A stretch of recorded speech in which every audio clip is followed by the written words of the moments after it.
This is Heirs to Heresy, Part 9. Had a climactic last session. It's been a couple of weeks, so as a brief recap, our Templars were cornered by the French forces at the foreign artifact shop in Royan, and they managed to kick a lot of ass, killing several French guards, a pair of French knights, and their knight commander.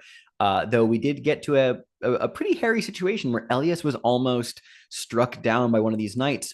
However, a figure that was lurking on the rooftops nearby shot a crossbow bolt at the French knight, dropped down into the alleyway to help defend against the onslaught of soldiers. And this red-haired warrior woman basically yelled at Elias to get to safety at a nearby location. She then went and picked up Estevan Torben and brought you all together. She introduced herself as a knight of the Order of the Holy Sepulchre. Her name was Bridget of Nottingham, and her order is very much dedicated to the protection of sacred spaces, most chiefly of all the Holy Sepulchre in Jerusalem, and that she had been tracking the movements of the Grail and did a bit of a lore dump. And if you have questions about that, you can just ask them and I'll remind them, as opposed to just dumping it all back here at the introduction. But basically secured and guarded against you guys for the night and helped ensure you would get on the boat that you had secured passage on to take you out of Royan into sea so you can sail as far south as the smugglers were willing to take you, which is the English territory of Bordeaux, about, like a week's hike away from the border of Navarre at the Iberian Peninsula. And we will pick up today, October 24th. The weather is clear and sunny, though as we are in the late October month, things are beginning to take a chill. There are clouds on the horizon. The wind blows with constant, like just a constant buffeting wind, especially once you're out in the open. But the journey has begun. You guys will be, as you understand it, on the boat. You are sailing out from the mouth of the river of the Seine, and will be just kind of like strafing along the coast for about 20 to 30 days. And as per the agreements you guys made with the smuggler, you don't have to do a fucking lick of anything on this ship. You're not experienced sailors by their standards, and they don't want your help. You've paid for your passage, and so you're allowed to do really whatever you want, so long as you're staying out of the way of the crew and the captain. But have been given like pretty explicit instruction that's like, if we, for whatever reason, are have like a French like naval frigate approach, that they have like a hiding space below decks for you guys to kind of like secure yourself away in, to not really cause problems. And this will just be kind of just like narrative scene here. But on the mechanic side of thing, we're not really going to do a downtime as the game's rules present, because we are at sea for a number of weeks. You're just going to get the just free blanket benefits just from the entire time. So you guys this is enough time to fully recover all of your stamina back. This is enough time because a few Sundays pass, you can get all of your faith points back. And also, I think within reason, maybe depending on, how many advancement points there are on the table here, like one or like two or three improvements, depending on what people are going for. But that's what we're going to focus on is improve. This is sort of like a hybrid downtime I've stitched together. But yeah, as per the game's rules, the Templars may spend advancement points to increase a skill or an attribute. If you want to increase an attribute, you double the new attribute value in skill in that how many points. You cannot go higher than 6. Or if you want to increase a skill, it is equal to the new value. So if you're trying to upgrade it from a 2 to a 3, you're paying 3 skill points, or advancement points. And skills cannot go above 8. So I mean, like, we have, like, between all of y'all, like, we have, I know Elias has 8 advancement points, Esau has 7, and Torben has 3. Which, I mean, Torben can definitely increase skills during this time, at least a few of them for sure. Did we, because I know it's been a couple weeks, did we have any like specific ideas on how you will be improving during this time. Elias, I know you're kind of like angling towards a faith build. So what are you thinking about here? Yeah, so I took the Valiant Knight, I think is the gift that I took. This is the last time, yeah, the Um Valorous Knight. yeah, the Valorous Knight. So I can use the height of my courage or fate when you're determining your maximum fate points. They're currently the same, so I'm basically aiming to up my fate with one, which would allow me then, would then be higher than my courage, so I could add all of my courage to my fate points. That's very good. Yeah, that's very very powerful. So you're going to And bump the I faith to feel like four. Yeah. after, like also narratively, I think sort of Well, the as a note, you won't get. I'm putting you back at your previous max faith points, which okay, which was three. It specifically says it it determines your maximum faith points, maximum. Yeah, so it yeah. increases the threshold, but you would still need to like regain Get up to there. that point. Yeah, through the normal means. Okay. Which since there are like Sundays as part of this, I let me double check that. But yes, you're doing the faith build. And what I want to do is when we're talking, I want to kind of like get the lay of the land for what all of you are doing improvement wise, and we can kind Mhm. of like narratively construct what that might look like during your journey overseas. Yeah. Yeah, I was basically gonna say, I feel like with the confirmation that the Grail is like the Grail, the actual holy relic, I think Elia is going to have a bit of a religious moment during this. And also given like all the sins that he committed, he's gonna go on a bit of a overzealous religious moment and up his fate. And yeah. Should I already like change the mechanics or should I keep that after we've done the narration You can go ahead bit? and change that. You can go ahead and change mechanics. Your maximum faith points are now determined. Because there are going to be like 3 Sundays that pass. Um, uh, during during the time period I decided. That you could just get to add 3 faith points. Because what's your new maximum? My new maximum would be 7, which I'm Yeah. just So gonna just write that yeah, real I'll say quick. that. Yeah, because of the Sundays that pass during this time, you automatically recover a faith point every Sunday. So it would make sense for you to get those. So we can start you off at 6, Okay. and we might get a little bit of that scene there. Esteva, what are you thinking improvement wise? The first one is taking athletics to +2. Mm. Um, that way I can assist Torben in athletics checks and make him even better. Um, and Oh boy, we're getting a training montage. We're getting a strength training montage. oh my, in the bottom decks of a ship, no Calisthenics in tension the can guy. happen there. Yeah. Um, and then I was looking at possibly going Faith 0 to Faith 1, but I kind of like staying at Faith 0 and just seeing how hard I can ride that. Mm-hmm. Um, so I have this new herbalist ability that's intellect plus craft. And so Yeah. I'm thinking of taking craft to +3. Oh, that's a good idea. Spending some time working on that. Sure. Yeah. I'm into it. What about you, Torben? I'm thinking of taking my intellect up by one, Mm. Oh my just goodness. because I'll be able to get more advancement points, metagame wise. I wouldn't you need 4 points to bump it up to a 2? Because isn't it double the new value? Is that what I said? Yes, it is. I Yes, it is. apologize. Yeah.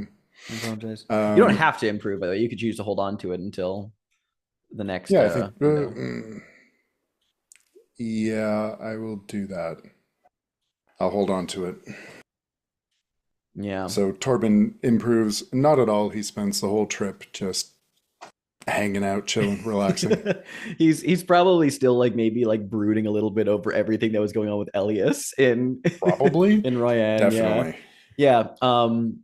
As a note, you like I said, you guys are leaving on October the 24th. You will be arriving at your destination. Now, there's not a shipwreck. You may have expected me to shipwreck you. There's not. You'll be arriving on November the 18th in the English territory of Bordeaux. So that's plenty of time at CD. I think it's like 24, 25 days, something like that. So I'm intrigued to see if there are any conversations that come up or any like particular moments we want to linger on, because the sea travel will largely itself be uneventful. Although I'm curious to ask, Does anyone here feel like they would very easily get seasick? Just thinking of their character. Probably not Torben, because I mean, you're a fucking Dane for crying out loud. Um, but I don't know. What about Esteval or Elias? I mean, I feel like the comical answer here is that Elia absolutely is like, not that being seasick makes you weak, but like in narratives, like that's sort of the joke, right? So I feel like Elia is probably not doing the best.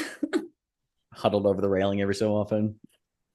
With 24-ish days, I feel like Esteval would start out like a little ginger and tender, but he adapts very quickly to this new situation. By like the end of the first week, And he's caught Monsieur up. Novell loves this ship. Like, and the crew loves honestly having a cat on board, for multiple reasons. Secondary reason being rat catcher. Primary reason being like, it's a fucking cat. It's a cat. That's nice.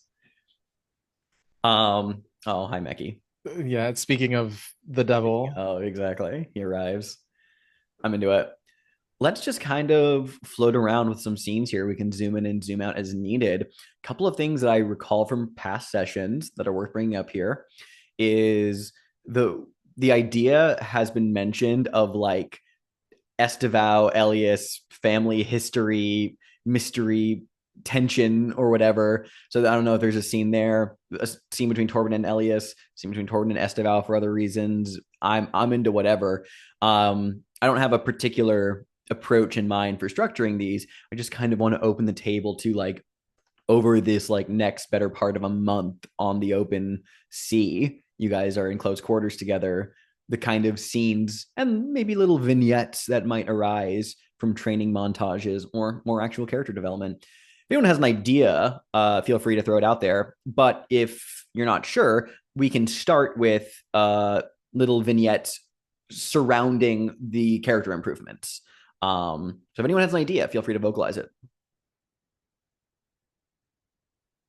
This is I had an idea for Elia and Torben and Elia and Esteban potentially, but I'm also cool starting with the vignettes, or if anyone else Let's start with the has an vignettes then, idea. just so we can kind of like set the tone a little bit. Um, we'll do Elias first. Elias, since you increased your faith during this time, give us a little bit about what that looks like, whether it's a singular moment or a series of small things that happen over the journey. Um, yeah, I think it's sort of a series of moments, but then like one moment in particular, I think is what we're gonna zoom in on. I think like Elia, I think every morning, every evening, every time we are like we have to go into that little space to hide. I think he's praying and he's like been very intense about that. And given that they are very unlikely to have to fight here, I think he's taken back to sort of doing the like self-flagellation thing. Not like I think as intense as that first time, but still like very much. And I think we see a scene of him. He's praying in Latin, of course, as you do. And we hear like that rhythmic like slap off. I think he's probably taken like a bit of cord or like a rope that they don't need anymore. Um, and he's like, like we hear that rhythmic thump of it on his back. We see those scars again, like sort of aligned like angel wings in a very visceral, gruesome way. And I think we see in his mind, he's thinking what he considers like the devil's whispers, I think are both things that tempt him and things that he feels very guilty about. Because he thinks that the devil, he comes to you and wants to tempt you into despair so that when he comes for your soul, you will give it willingly. Because you don't believe that God will forgive you, that there is love for you left. So we see these thoughts in his head, the sins, we see him thinking of Bridget, we see him thinking of Torben, we see him thinking of Florence, like giggling, after a party, both drunk, making out somewhere. And every time we see one of those thoughts, the dumping of the rope on his back, the prayer like intensifies, and it almost like it fades to black, like he's purging it from himself. And then the thoughts of his family, of ashes. And he wasn't there, so these are just like sort of memories that he keeps painting over and over again, and they just kind of get worse every time he thinks of them. But he thinks, of his sister, of Catherine being dragged by her hair by this, like scary looking knight who's like dragging her, no respect for her or his family, tying her to this pyre. He thinks of the ashes, of the smoke. Sometimes he thinks of Catherine screaming for him in her last moments. And then sometimes he thinks that she kept quiet because she knew that her brother was a coward and he wouldn't come for her. And we see him like have all these thoughts, and the praying intensifies and the self-flagellation intensifies. And then it all goes quiet until there's just nothing but the sound of his voice and the prayer and the pain and the blood that's like starting to drip down his back. And I think it's that quiet in his mind, that silence that he thinks is the grace of God, where just for a moment he doesn't have to feel all that guilt and that temptation and all of the terrible things, but it's just quiet. And I think he lives in that moment for a while. And when he comes out of it, I think that's where he finds like more strength, where it's sort of a commitment or like a reassertion to himself, like, oh, it still works. This still works. I can still do this. I love it. Thank you. Esteval, since you're boosting athletics, this will probably involve Torben in some capacity, I imagine, since you did this with the mind of helping Torben in future tasks. Yeah. And I certainly think there's room for that, but I also think part of it is just like, as much as the other Templars, or even more so, Esteval is the one insisting on like every morning, rain or shine or sick or well, we do our exercises. We do our exercises and training. Although I think like there's just not enough room for sparring or martial training under below decks or even above decks. But Esteval still like leads them through physical exercises, and in fact he might just physically exercise because he's bored, Just starts because climbing the rigging, like all yeah, that. Yeah. Yeah, he'll test the limits of their permissions of like where to go on the ship.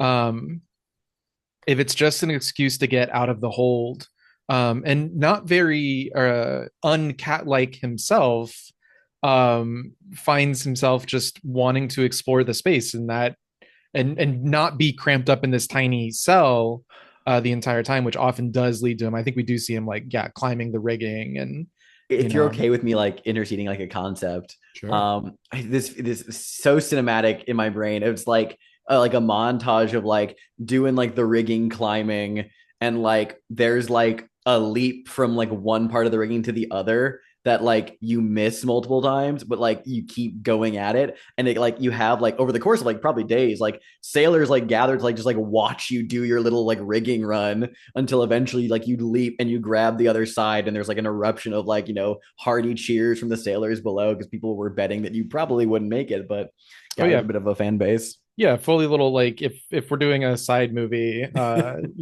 3-part miniseries, then yeah, we get full like Dark Knight Rises Mhm. at the end of it.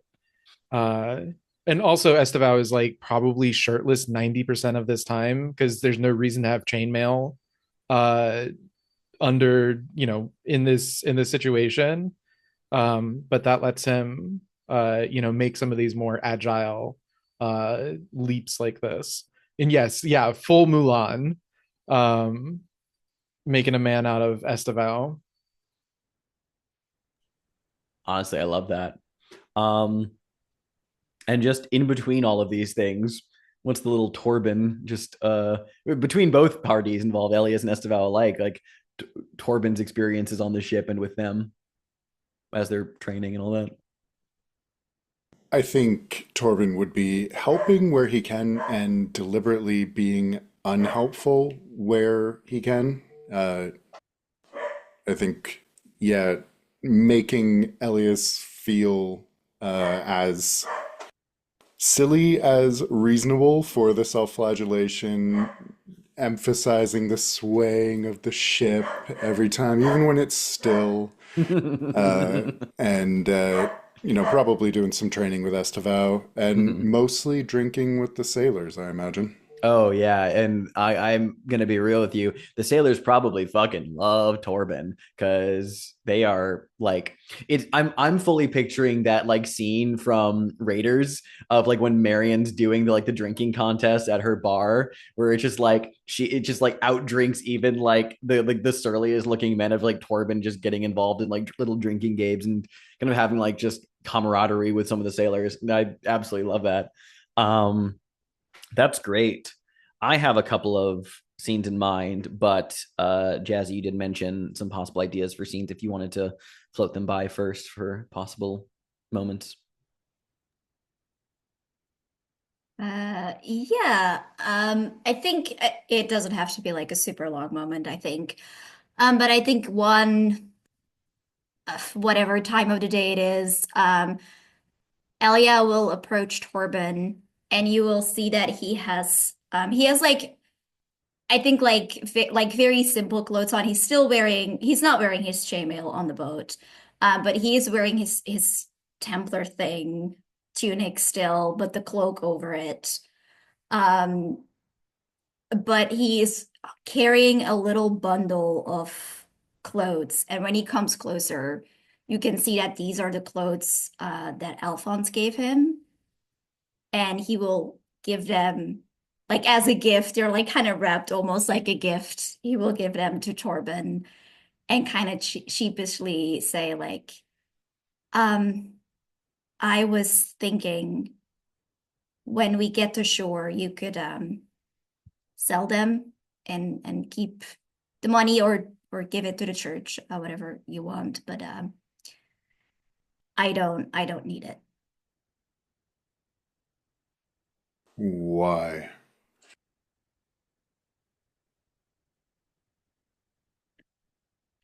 They're just clothes. I don't need them. I have clothes.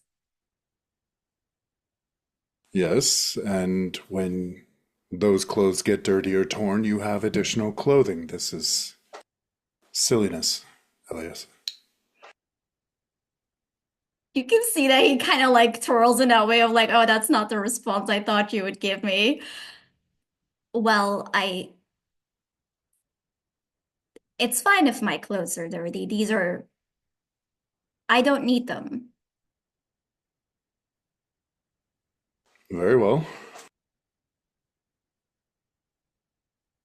I thought you didn't like them. They're frivolous and decadent and silly looking, but they are fabric and they will keep you warm and clean, and you have them.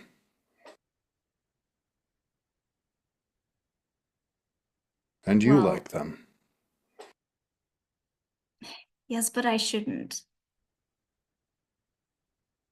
You can't help what we like. Well, we shouldn't we? And if the price is if the price is your dislike of me, then they're a bit rich for my blood. I don't care what clothing you wear.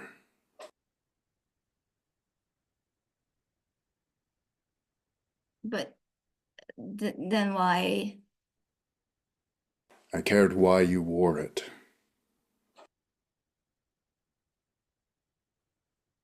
He immediately like looks away, like very guilty, like, ah, shit, you called me out.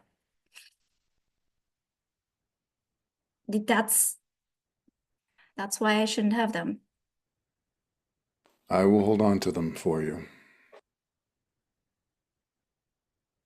If you need them, just ask. I won't need them. Perhaps you will get bored and wish to model the latest fashions. No, no, you're right. God wishes us to live simply so that we might devote ourselves to what is important and to what is true. And these clothes are not important. They're not, they're not what matters. So sell them, hold on to them, throw them overboard. It is all the same to me. Did you enjoy them? There's like a long silence where he is like very obviously not wanting to admit it, but then he very quietly goes, yes. But not yes, I like that they're nice and I like that they're beautiful, but I think most of all I like that they made me feel like how I used to. It all changed so quickly and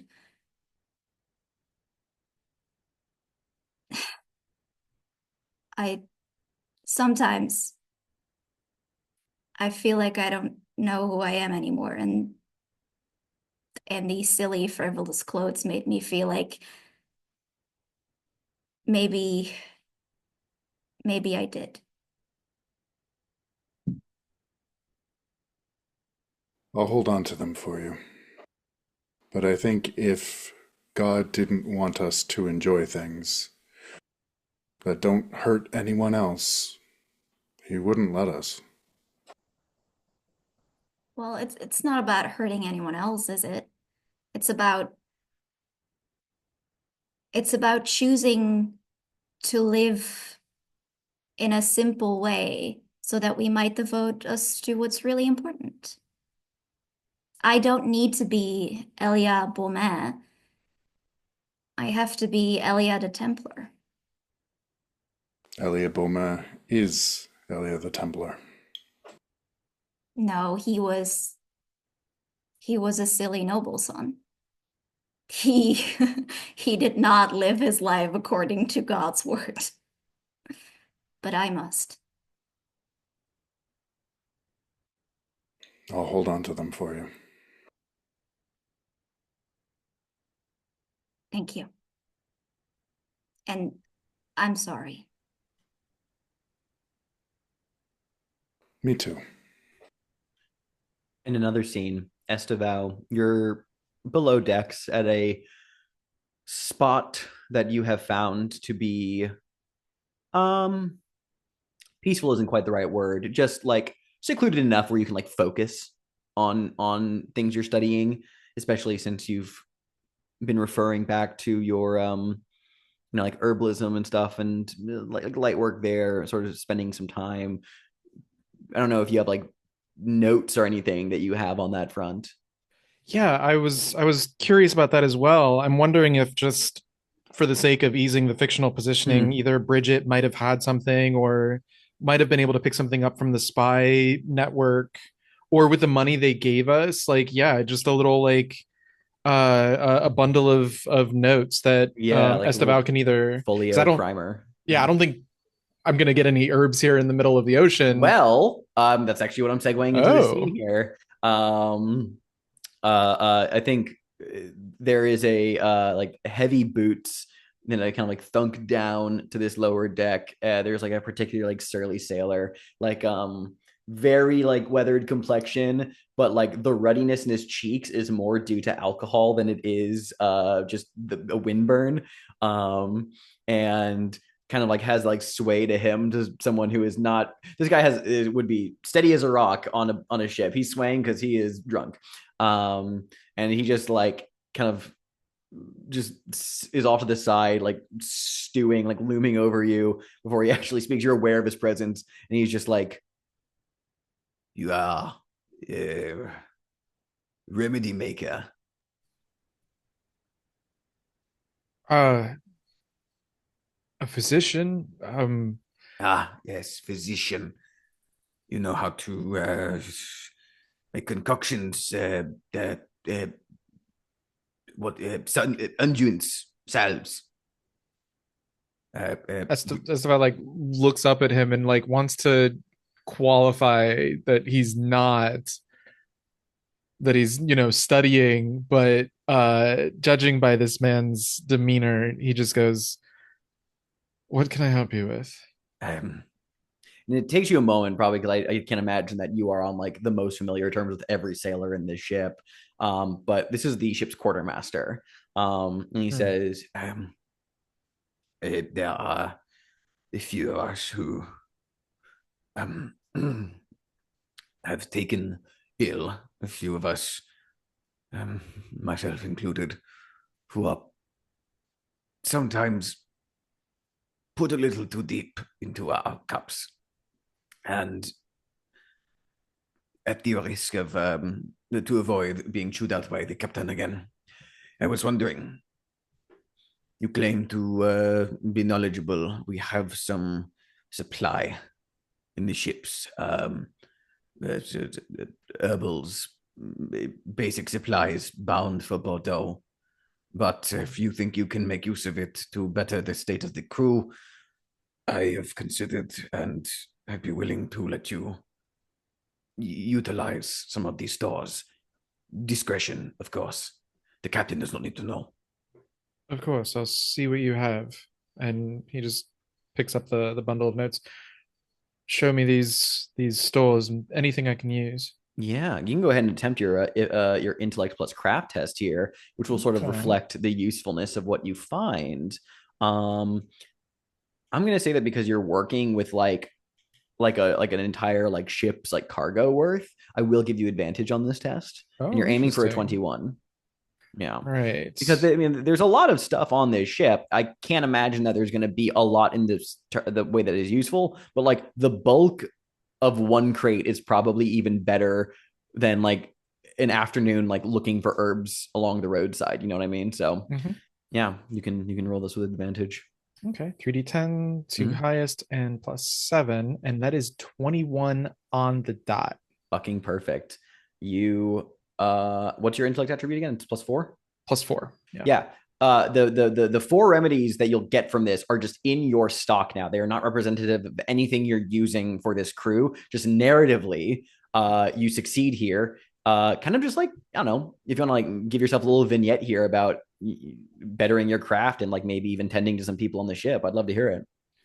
Sure. Yeah, we get this helpful little montage of Esteval like going through the ship's stock. And I think for the sailors, it's like, okay, oranges. No, these will be useful. I'll make a paste. Actually, for hangovers and stuff, it wouldn't be a paste. It would be something they can like add to their grog, their drink. For the Templars, he has been wanting to try out this formula to make a cream or a paste, and his eyes light up when he sees a little tiny box that appears out of place from the other, like the big giant ship loading crates. There's this like smaller box and it's got like red paint on it.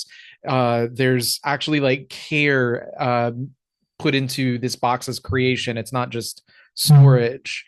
And we see Elias or Esteval walk over to it and open it up, and it's almost like the Pulp Fiction, like his eyes light up. We don't see what's inside, but then the camera turns around and the camera doesn't turn around. He like reaches inside and picks up a stick of cinnamon, and he's just like, I can do so many things with this.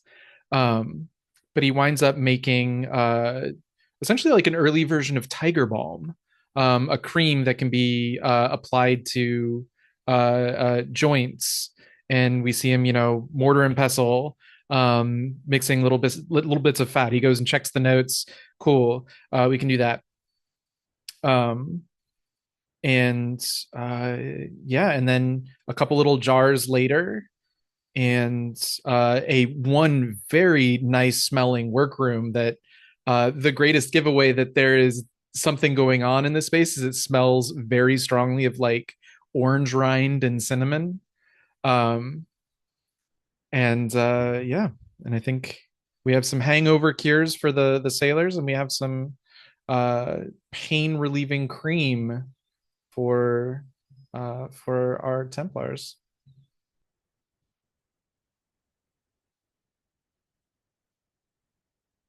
Torben, now that you are no longer being actively pursued, you don't have the French dogs at your heels, and much of the immediate presence of that is out of your periphery. You're in the open sea. So when you sleep, the vivid nightmares are probably returning in full now that your mind is no longer has the active distraction. What is a bit of your insight into this sort of nightmares Torben has recurring? Despite Torben's attitude and kind of professed nonchalance about all the killing he does, and it's not gentle, it's not clean or humane. I don't think anyone could do all the things he's done and not have it weigh on him. And that's where it comes out in his dreams. Even if he thinks he's in the right, even if he believes that he is in a very coarse way helping these foes meet their gods, he's human. Human indeed. There was one night as you lay in a hammock below decks, slumped, sort of half in, half out, one arm fallen to the deck below, a cup probably still cradled there, your cheeks flush from drink. You are restless, in the throes of some violent haze, the cost of so much blood. And then, in the midst of that red field where the bodies have piled high, shouting after you,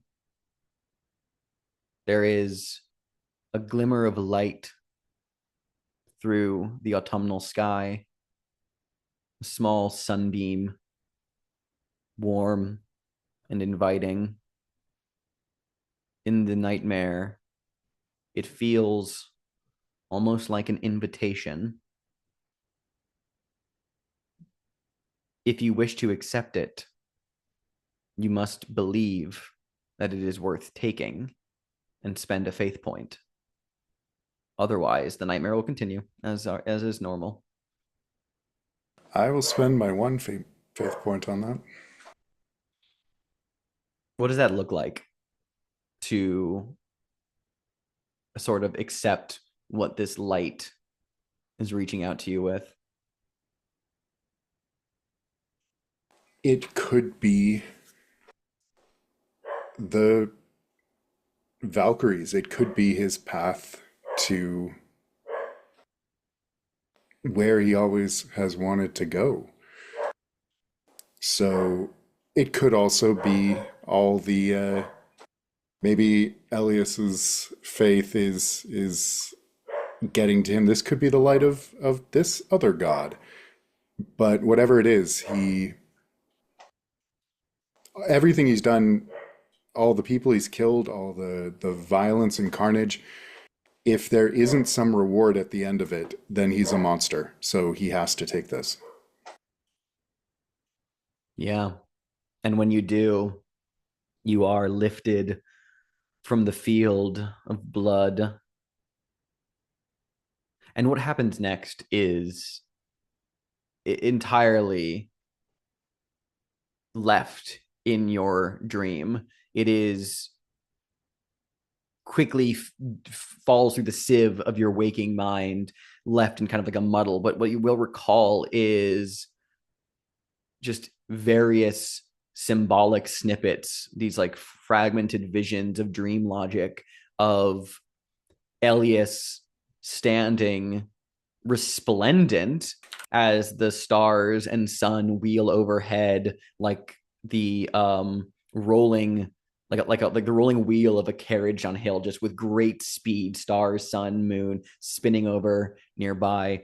You see Esteval poised over some book inside some dark chamber, haggard and tired. You see hounds barking and following at your trail. You see a lot of things, and it is a staggering amount of stuff that just is quickly fallen away. But you do walk away from this dream, maybe like rouse you kind of like wake up from it like in a cold sweat. Your drunkenness almost sort of like burned from your system by the sheer like elevated heart rate, your body just the adrenaline kicking in. um you have two things that you wake up from this particular dream with. One, even if Torben doesn't understand it yet, you have some sort of insight of the future, and um, you can invoke that insight, which will allow you to automatically succeed on a test that due to some like foreknowledge of an event you glimpsed in that. Now, this is an act of foresight in the rules, which normally you must use this before the Sabbath. I will say for this vision in particular, it's just you can use it whenever. There's not like a timeline when you can use it by. But the second thing you walk away from, Torben has this like sense of like, oh, maybe I can like reconnect to like this presence in my dream. Maybe it's an out of my nightmares. Maybe there's something there for me, like some connection to like to glory or something like that. You have the ability to commit acts of foresight now, which requires you can do it once per week.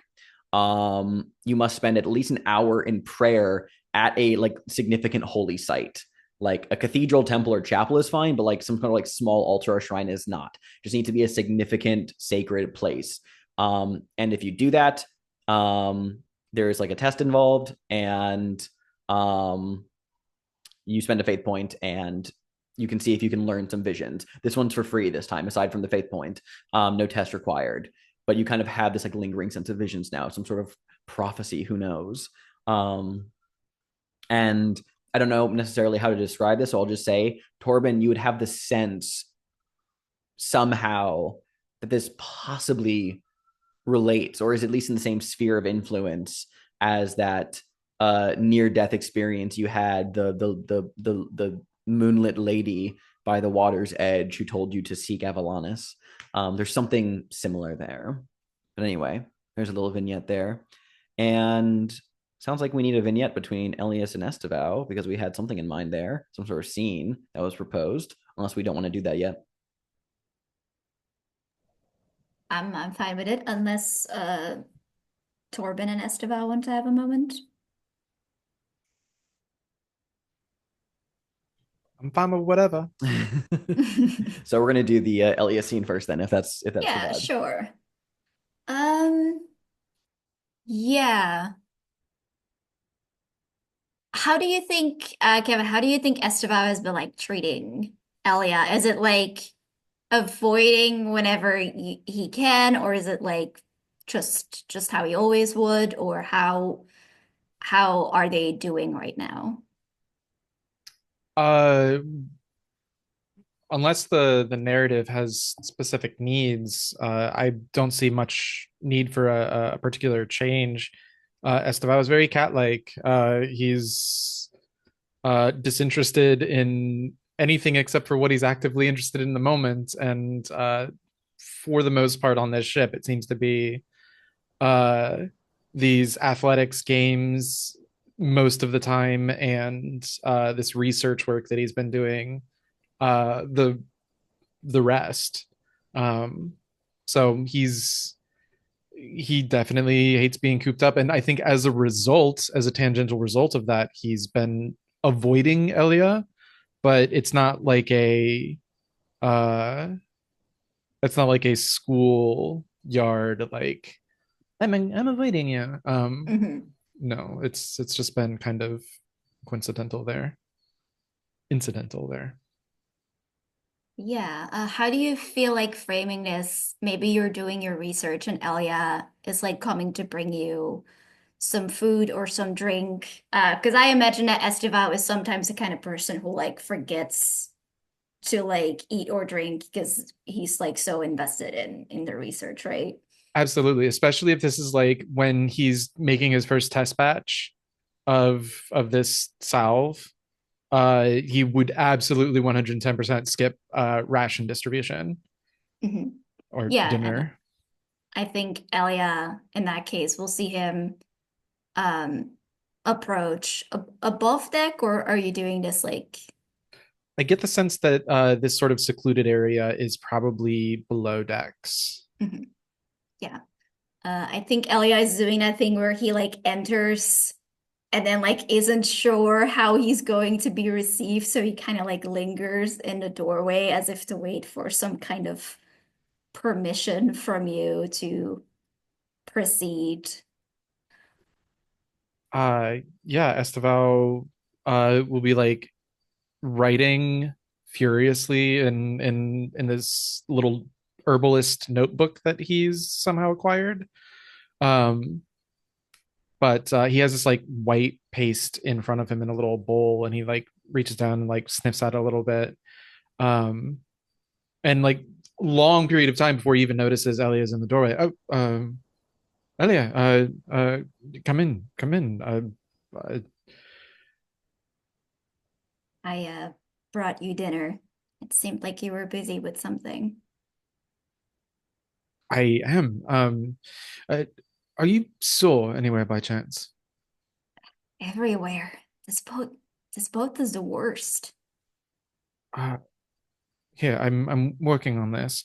The room, of course, smells very strongly of ginger, pepper, and cinnamon. So yeah, it smells like gingerbread in here. Um, and uh,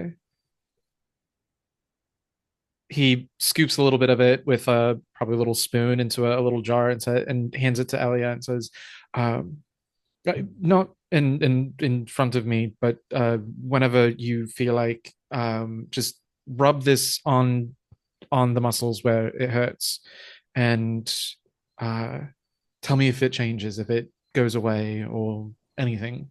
Um, and then he notices the dinner. Oh, thank you. I There's no window down here. I just lose track of time, I think. And I was so close to getting this done. It simply couldn't wait. Right. Would it go unwholesome? He like looks at it like, I don't know what this is, man. It smells so much. No, no, it's not that. I'm simply so close to getting it finished. I didn't want to take a break. Uh, You figured this out by yourself. I don't think there were books on this where well, I certainly didn't figure it out by myself. I'm standing on the shoulders of giants. The accumulated knowledge of the world stands before us. We just have to know how to find it and hope that it was recorded at some point in time. uh, that's what you're doing. I like gesture at the notebook. Muscle remedies. I remember the Grandmaster. Well, not himself personally, but I remember there being uh, an herbalist at the temple, and part of healing is the application of salves and unguents. And well, we don't have a temple or an herbalist to come back to, so but we still have to fight.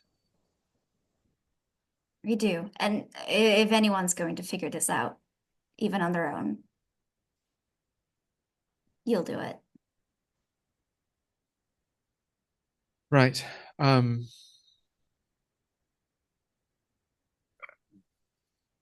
Thank you again for dinner. Something has been actually bugging me. In the basement of your family's estate, there was that relief. We found the secret door. There was a word on it. It's Avalona, uh, Ara. Avalonus, I think. is what you said. That sounds right, yes. Avalanus, do your family ever mention anything about it? I Before you think were you a Templar, of course. I Or think after. you see Elia like going like immediate tension. And he'll put down I think he'll like sort of dip his finger in the salve that you made and kind of apply it on his wrist, like more to be doing something than because his wrist was sore necessarily. And you can see, I think, an array of emotions as he just says, Yeah, no, you can't really dab it. You have to, and "Oh, Esteval takes Elia's hand and wrist and like clockwise, like gently like massages the salve into the tendons. mhm." Um, Elia prays that in the dark you don't see him blush, but he'll just sit there and let you. Um, my family didn't, I don't think they told me much. I see. I wonder why that is. I, my father always said that the time wasn't right, that he would tell me when I was ready, when I was ready to be the true heir. I don't know what he was waiting for, but it was something. But then he decided that it would be better for me to be with the Templars, so I went. I see.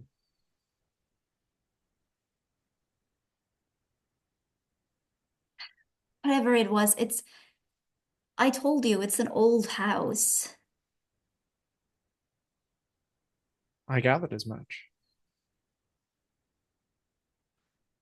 It's probably nothing important, really. But if you remember anything, let me know. I Justine might know more. If we get back to land, if you wish to know more, then as your friend, I shall take it upon me as a duty to help you however I may, and I could try and write her and see if she knows more. Your friend. Did not Is that realize I not what we was. are? I did not realize I was so afforded highly in your esteem. Of course you are. We are companions, Hmm. Bound together by a quest to deliver the Holy Grail. bound together on a quest and such high grace in God's name. How could we not be the truest of friends? Hmm. That is why I know that you will do nothing with this knowledge to hurt me or my family. Of course. I don't know what the knowledge is. I don't know what I can do with it, but certainly don't intend harm with it, except perhaps to our enemies. Why is it so important to you? That's the thing I don't really know. But in the same way that the sun is important when you see it, you certainly would miss it in its absence. It's just a feeling, I suppose. Yes. I'm also curious why they chose that name and that symbol for a secret door. Uh, call it professional curiosity. And you can see that he's like uncomfortable and like trying not to show you. And he nods and says, "Yes, I suppose once you are presented with a question, you have no recourse but to try and find an answer to it.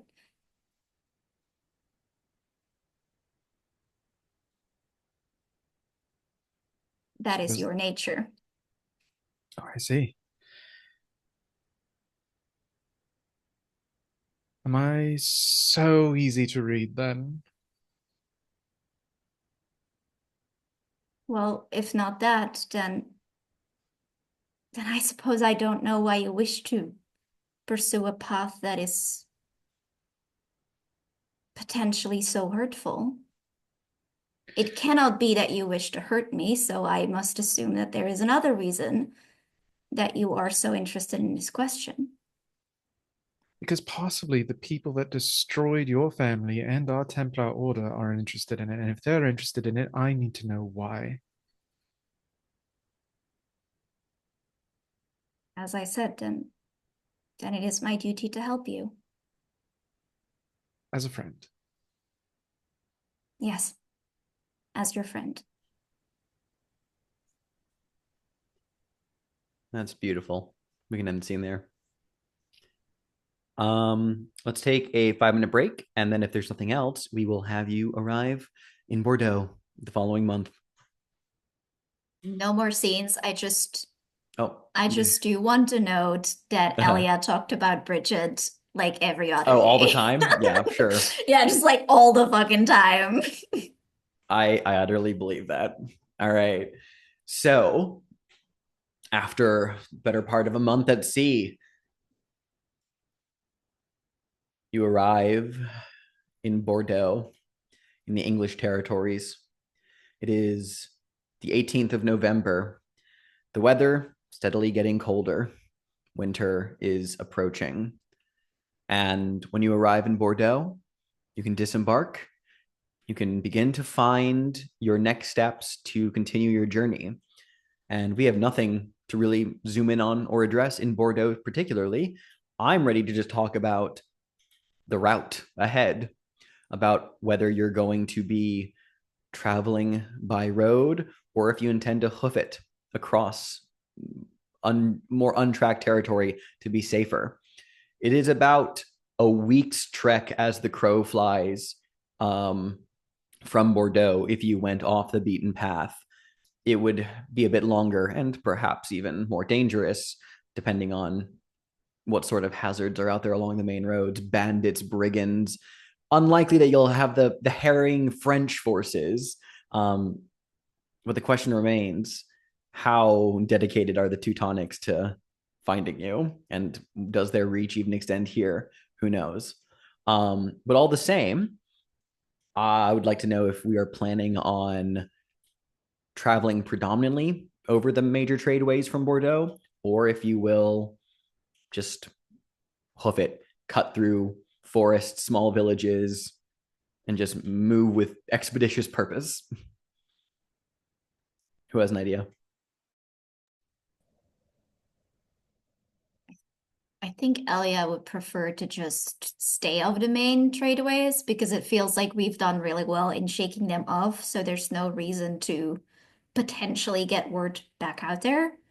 I think he'll be like, let's make the most of this and just keep as stealthy as we can. And also, if it's faster, like, why not, right?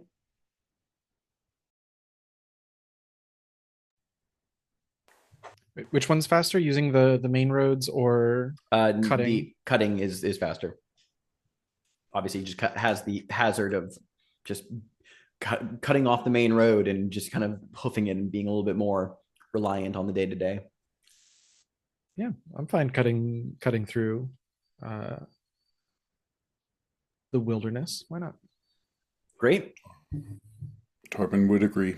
I love it. Well, journeying time then.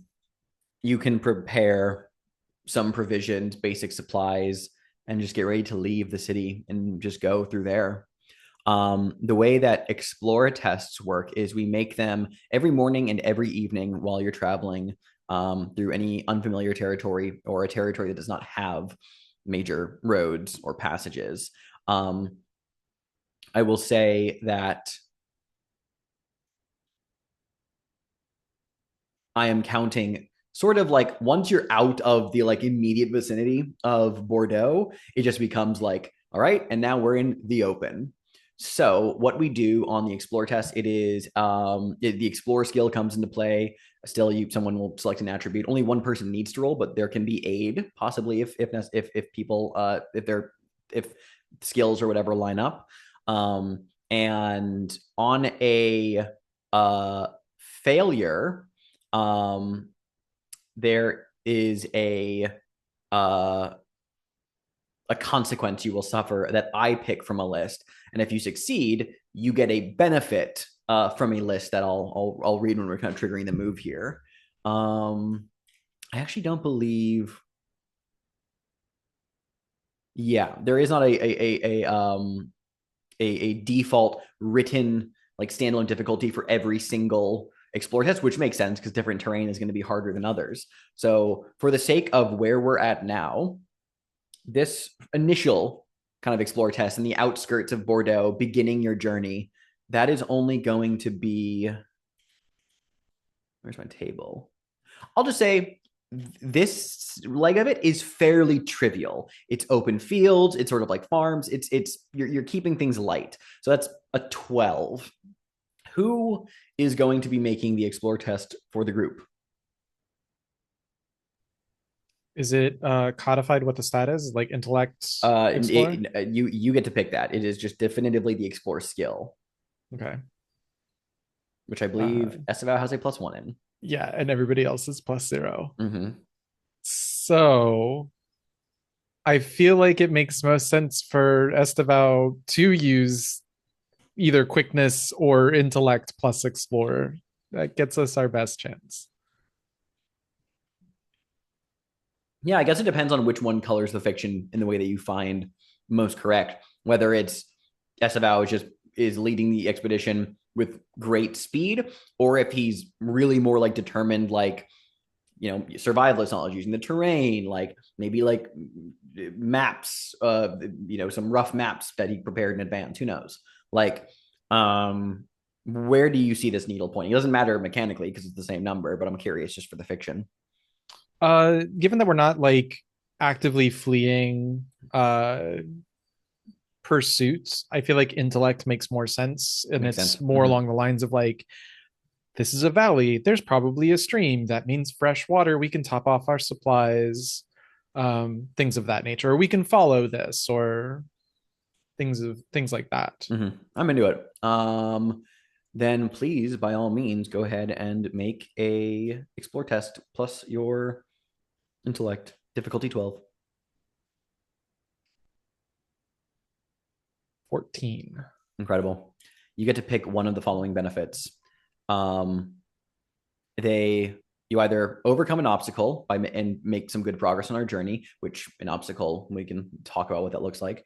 You either evade your enemies, or you find a path and switch to a travel journey, having found like a major thoroughfare for a period of time.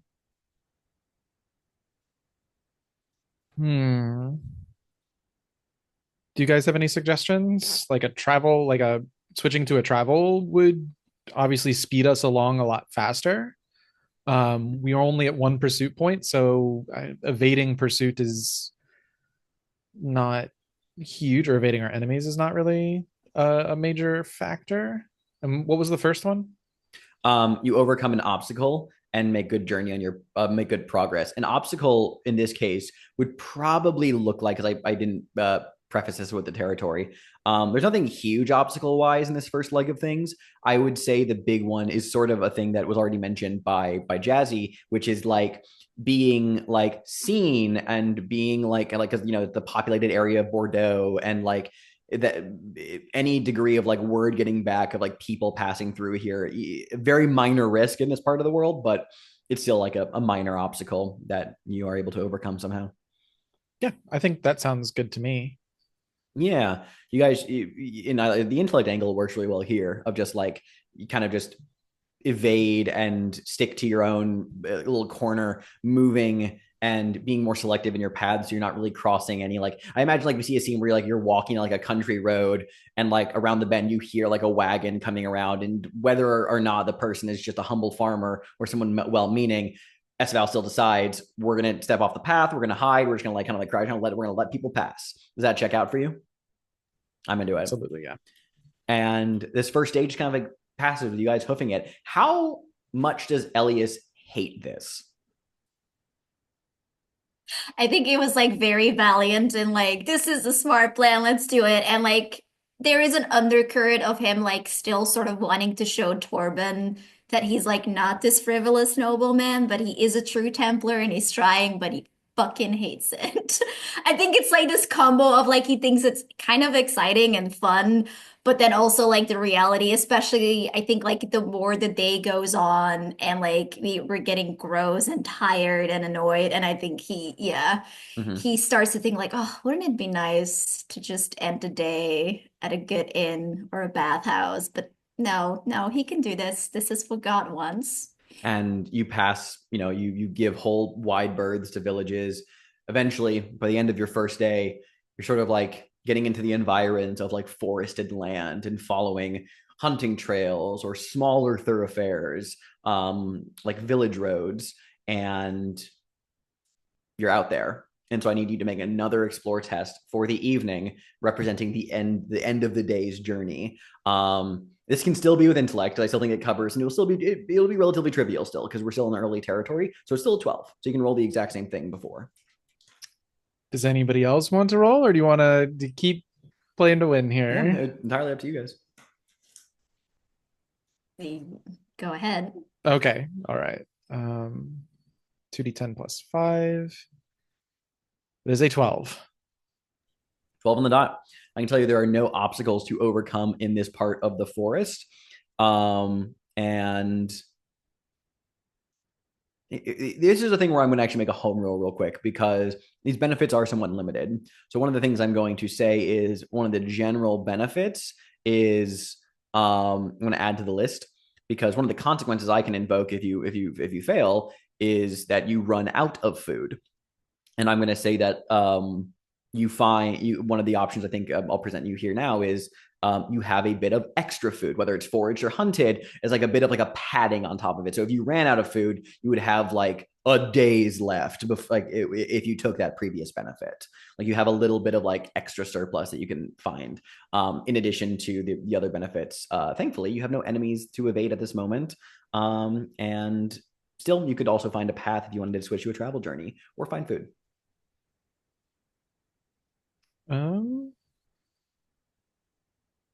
Yeah, let's go ahead and say we find some food. Yeah, doesn't even necessarily have to be Esteval, the one who is the receiver of that benefit. It could be Torben or Elias, who is kind of finding something. Yeah, Elias can hunt for a bit, as Jez you just typed out there.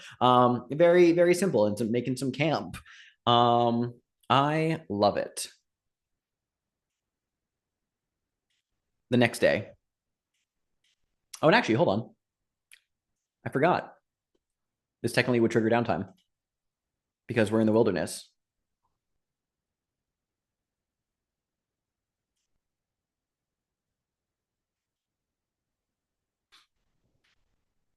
This is a safe location that you're camping in, which you are able to take wilderness downtime actions, one each night.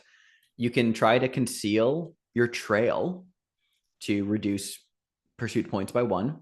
It's currently at 1, so not the most heavy. You can pray to recover faith points. You're all, after that long journey, should be maxed out on your stamina. Your health is back to normal, so you don't need to recover health.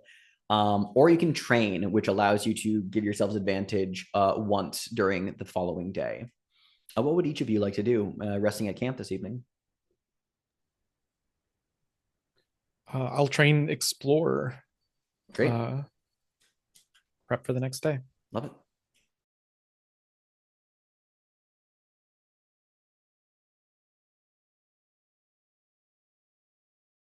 And the advantage only lasts for 1 day? Yes.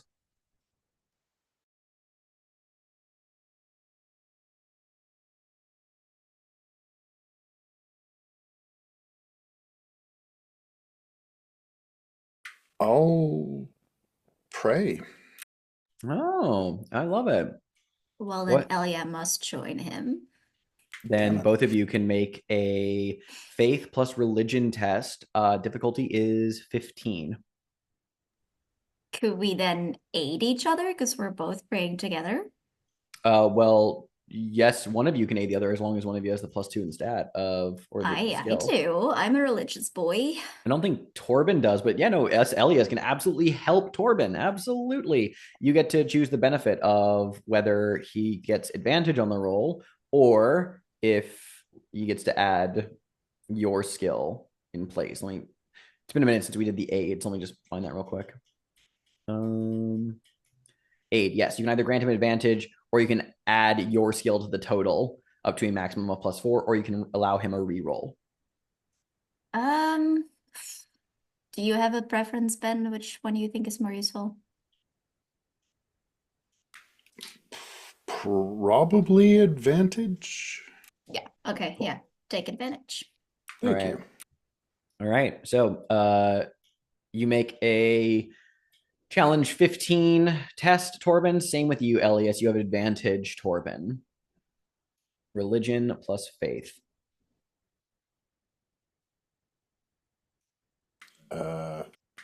14 and doubles. So it's a critical, but it's unfortunately not enough. Yep. Unfortunately. And I don't have a faith point. Yep. Okay. Oh. Alas. I have 13 plus 6. Okay. 19? You may regain a faith point. Okay. I like this, what this colors though. Let's have a little brief scene here where it sounds like you two pray together, but Torben, maybe you're frustrated or there's just some kind of like, I don't know. And since you're two together doing this, let's have a little scene kind of exploring Torben's experience here. Torben's going to make the right noises, but he was really hoping for some alone time with his prayer, but he can't say no when Elia offers to come with. That would be rude and suspicious. So he just kind of goes along with it, and he sits there. And I think every time Elia has his eyes closed, you see Torben just like.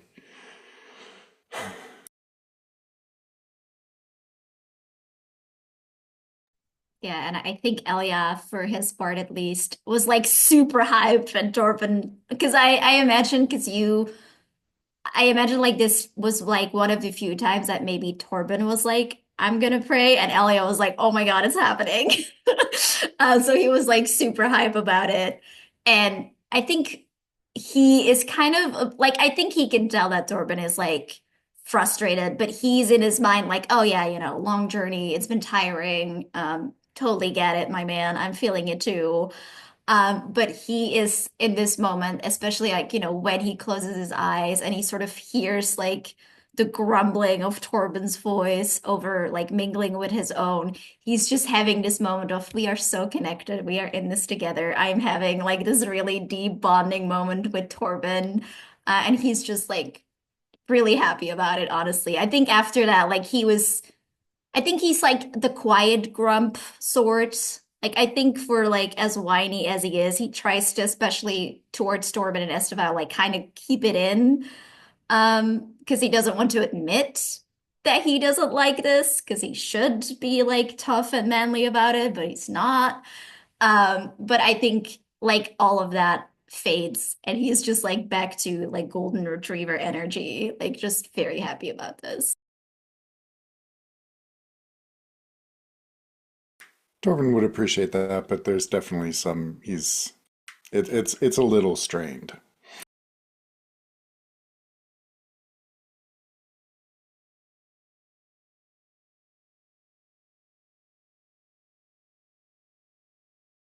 All right. I'm into it. Next day. Intellect plus explore. Difficulty is now 15 for traveling during the day through the woods. Alrighty.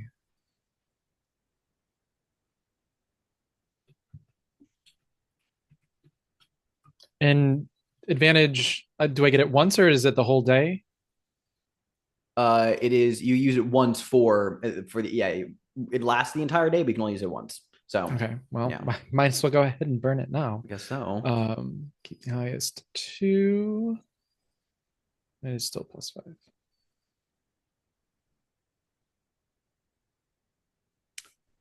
Only 14. You find yourself getting lost in the forests of Gascony, south of Bordeaux. The woods are dense and tangled, and despite the better side of your preparations, you lose a sense of where you're going, and you are forced to make camp. Night will fall.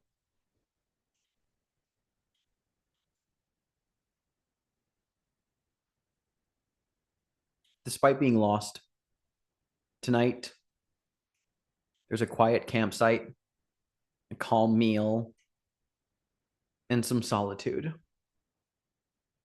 Maybe, despite the rigors of the day, you can find your center and take the time to prepare for the next leg of your journey with a better mind to navigate.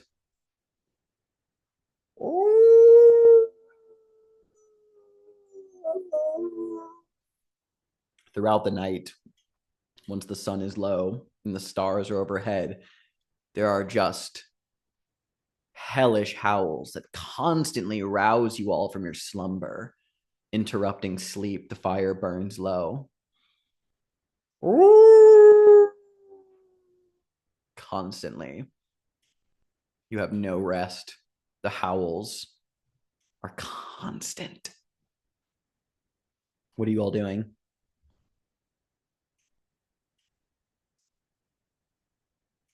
I think after a couple hours of that, when everyone's up, Torben's just gonna howl back.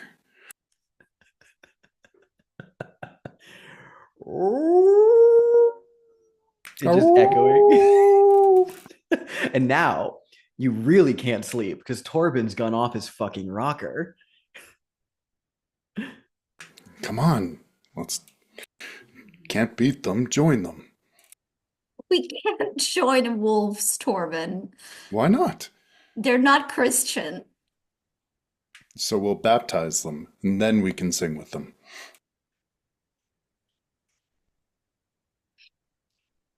Very well. Esteval just rolls over and continues to try to sleep. I think Elia will join Torben. You join in of just very loud howling. Esteval, there's no way you're sleeping tonight. And even Monsieur Neville would. Monsieur Neville, where's your cat? Oh He rolled up no. to you earlier, but he's not here. You don't see him around the camp.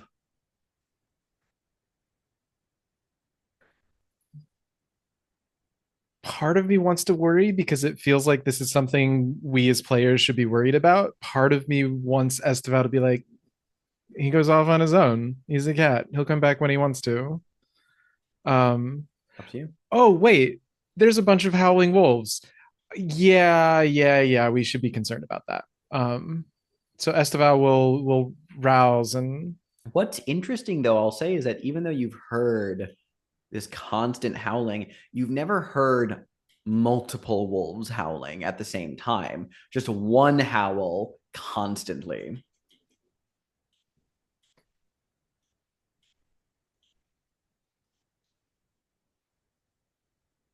huh.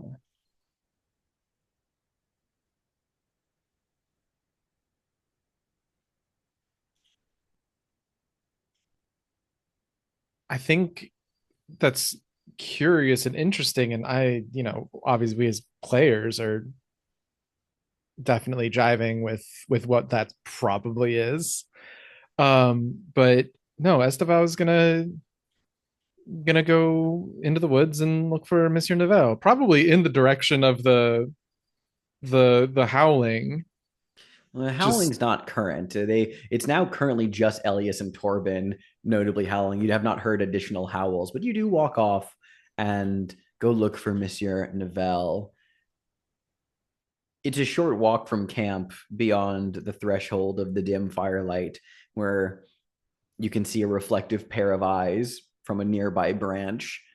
Monsieur Novell, up in the crook of a tree, hackles raised to high heaven and back arched and just like, and clearly distressed.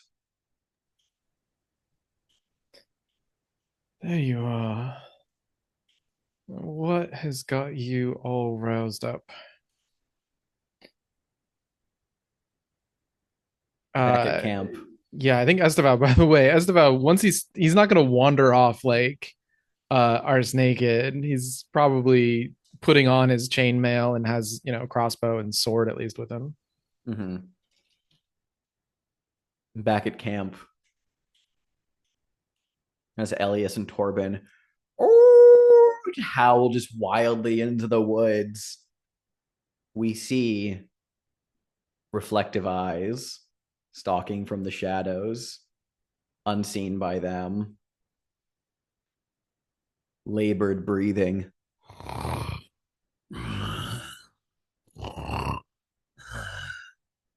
Its eyes linger from its POV. We see stalking in the darkness, looking at the two of them. Its eyes linger on the sack Elias has put the grail in. It looks at the supplies,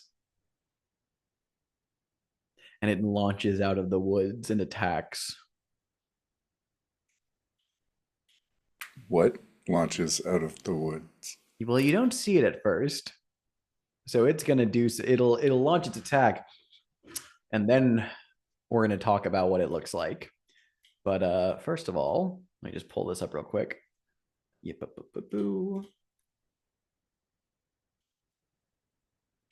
because this foe is fast, always goes first in combat before initiative is drawn.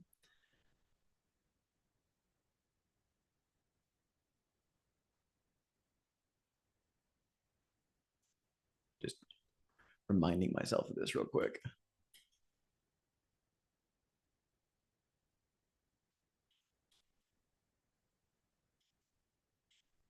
Where did my note go? I had a pulling up my document. Ah, there it is. It launches out and it's going to attack Elias. It does this as a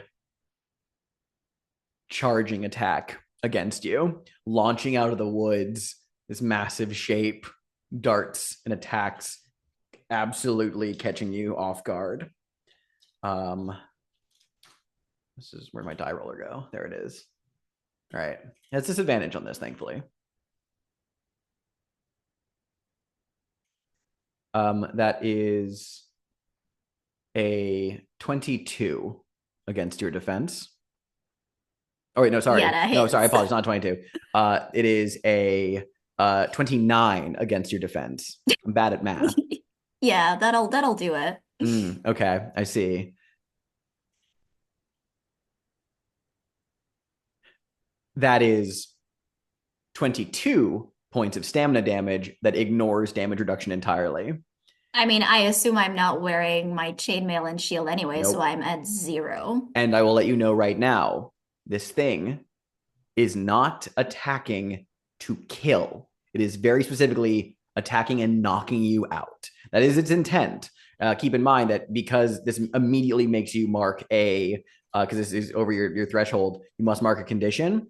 I'm telling you its intent just to better color the idea of like, you could choose to be stunned and keep fighting, or you could just decide I am, because if you mark stunned twice, you'll unconscious. But you don't necessarily. This thing is not looking to kill you, so you can keep that in mind. Yeah, but I feel like narratively, the only honest thing I can do here is mark broken limb. Like it comes at me with such Oh ferocity yeah. and strength. And I imagine if it is something wolf-like or if it wants to drag me off, it's going for an arm to like latch onto, and we just hear it shatter. Like you're Mhm. gonna do 20, what was it, 22, 29 damage to me in one go. I feel like I need to be honest here. Yeah, That's fucked up. it is. It is fucked up. And that was its first action, and it does get two. And then it throws an attack, a furious blow at Torben.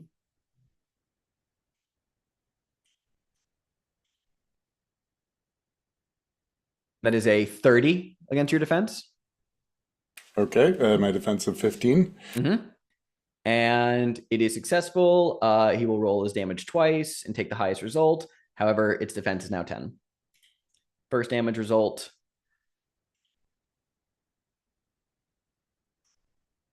is really bad. That is a critical maxed for so that's 20 plus 5, 25.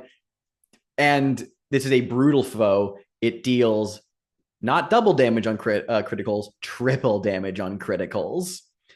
And I think this is the only reasonable thing that can happen to you here is that you are utterly immediately knocked unconscious just by how brutal this attack is. Unless, I mean, I'm not going to steal your player agency, because that's what I feel like the fiction makes sense to me. But like, if you decide, no, fuck it, I'm marking a condition, I'm going to I'm going to stay up, you can certainly do that as well, because this is immediately just rendering you like out in a brutal and fast attack. Whatever narratively you're more interested in. And again, not killing you, it's knocking you out.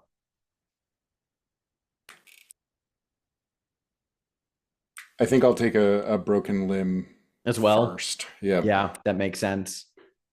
The humiliation of being taken out in the first.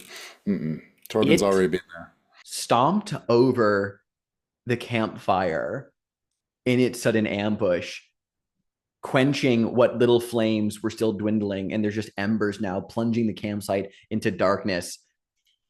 But through the pain and the shock, the adrenaline beating through your system, you see something massive and bipedal, all fury, bound sinew, and gnashing teeth, eyes reflecting in the dark. I guess we need to draw initiative since the two of you are still up. Let's set up a. Where'd the combat tab go? Thank you. Oh, maybe I saw that left over from last time.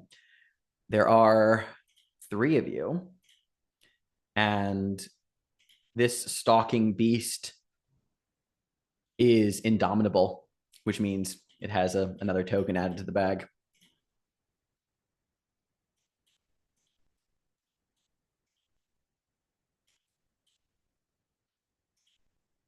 First up is a Templar. And I'm going to say, and I'm factoring Esteval into this bag just because you didn't go off into the deep wood. You only went a short stint away. But that does mean I'm going to say that you are like 2 zones away, kind of like having like walked out of the vicinity of camp in like the nearby woods. You can hear something happen, and then like the campfire light just goes like fucking out. Mr. Novella is hissing and howling. So that's where you're going to be at. And but one of you gets to go first. Who will it be? I'll take Torben. Right. Torben. I get those 3 actions, so Yes, you do. You're, armorless. You are which limb of you? Is you saying broken leg? Is what we're saying, just because of the nature of the condition, or just some kind of like fracture or wound? Let's go with. How do we feel about ribs? Get some. Ooh, I like that. Yeah, crunch. so just so you can, like, when you breathe, there's that spike of pain and just moving laboriously. It's just like there's like a bee's hive just in your chest. You feel this rattling, wet cough. Yeah, it's bad. There was a crunch there. Your vision's getting a little black at the edges. Could I spend one of my actions to grab my longsword? Yes, absolutely. You could scramble in the campsite to grab your longsword. That would be an action. That still leaves me with 2. So first one's going to be an attack. With my longsword, that is 15.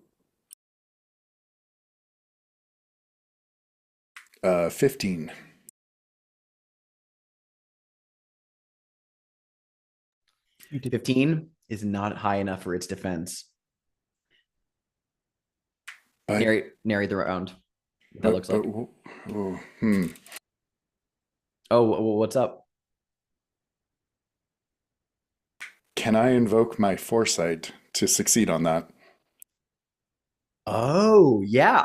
I would allow that. I'd allow that. Absolutely. You need to narrate the vision that sticks out to you that allows you to succeed here. I think in that vision, he had assumed that it was part of the dream. This was a vision from the stories of the Vargar and Fenrir. And then when this happened, when he saw Elia go splayed out on the ground, he realized that this was no simple dream. This was a warning. So knowing which way this creature is going to move, he can counter it. He changes his trajectory at the last second to get past its defenses. And so the damage on that would be, come on, 18. 18. Incredible. Good to know. Then in that case, yeah, you strike true. That was your second action. You still get a third. Yeah. Oh, he's going to do it again. He's Torben. Let's roll to hit. 16. Not enough. In that case, then this thing is fast and moves with a preternatural fury. It is big too, and even in the shadows, you can just smell the fur, the breath of light tinge of blood, the claws, the teeth, the saliva spackling against your face. It moves with fury, and your strike does not hit true. Who is the next Templar that appears next? Esteval or Elias?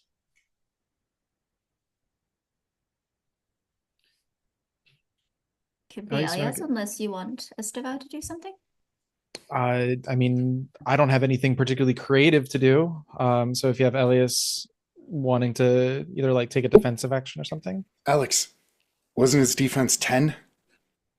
Oh, yes. Fuck, it was. Oh, it was. It absolutely was. It absolutely was.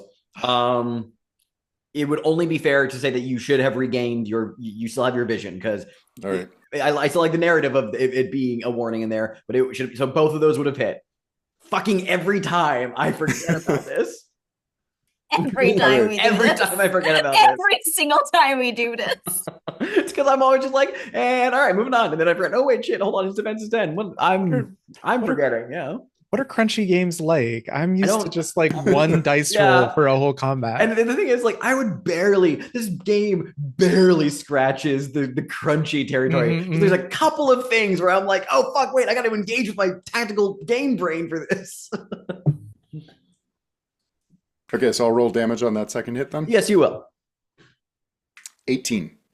That's twice maxed. Fuck cool. Yeah. I love this die roller. This die roller. It's so great. good. Yeah. So you've done a total of 36 damage to this thing. Fucking brutal, Torben. All right, now you said we're gonna do Esteval next or Elias next? I think we said Elia. Okay, Elia, then you'll go. I do have 2 actions. Would it be fair for me to say, because I mentioned, like, one hand in the maw, we like see the teeth, there's just like fully going through the bone, it's dragging me away. But would it be fair that with my other hand I can grab like some sort of weapon? Yeah, I think so. Okay. I'll grab a mace and hopefully get this thing's defense down. For my first action, I would like to. I mean, there's no dislodge action. So I'll just. As a note, the mace Yes, it does not get its defense down. It gets its damage reduction down. So Okay. yeah. Mhm.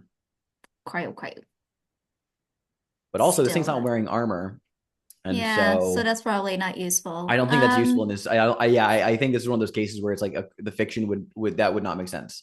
There Yeah, is I a thought it got like defense down. I That's yeah. know what would reduce its damage reduction. But It's I'm not I mean silver. sure. silver, yeah, but What are you talking about? It's just a big wolf. I don't know what you're talking about. I don't think we have You anything can't that see is him. silver though. You just see a big hairy guy. Yeah. Also weak to Um, silver. Also, yeah, also weak to he silver. has like a metal allergy. Yeah. I Yeah, mean, standing next to him for even werewolf. Yeah. being that as it may, though, I don't think we have anything from silver. Yeah. We're No. poor. Hmm. Um, I think that I'll grab an axe because I think a longsword is probably like yeah, that doesn't help me now in this position. Hmm. Um, yeah, let's say I grab my axe. Um, is that an action to grab it? I will say that Torben did take an action to grab his weapon because he was caught off guard. So it would only be fair for me to tell you that it is you need to like maneuver and grab it, and that takes a bit of your time. That is fair indeed. Yeah, I think that's just fair here. Okay. Um, can Estevao see and hear me? Well, because the campfire was plunged at, was like stomped out by this thing, I think at most Esteval would only be able to like hear you and maybe like in scant moonlight through the trees catch your like silhouette, but it would be difficult to do so. That's fine. I just need him to hear me Yeah, for the that's bolt he. leader move to trigger. Oh yeah, then he's Because it says you may grant an ally who can hear or see you. So if yep. he can Esteval can hear hear you. me, I will immediately call out. Um, And I will tell Estevao to get to higher ground so that you can be dragged away by this thing and you can support us from there.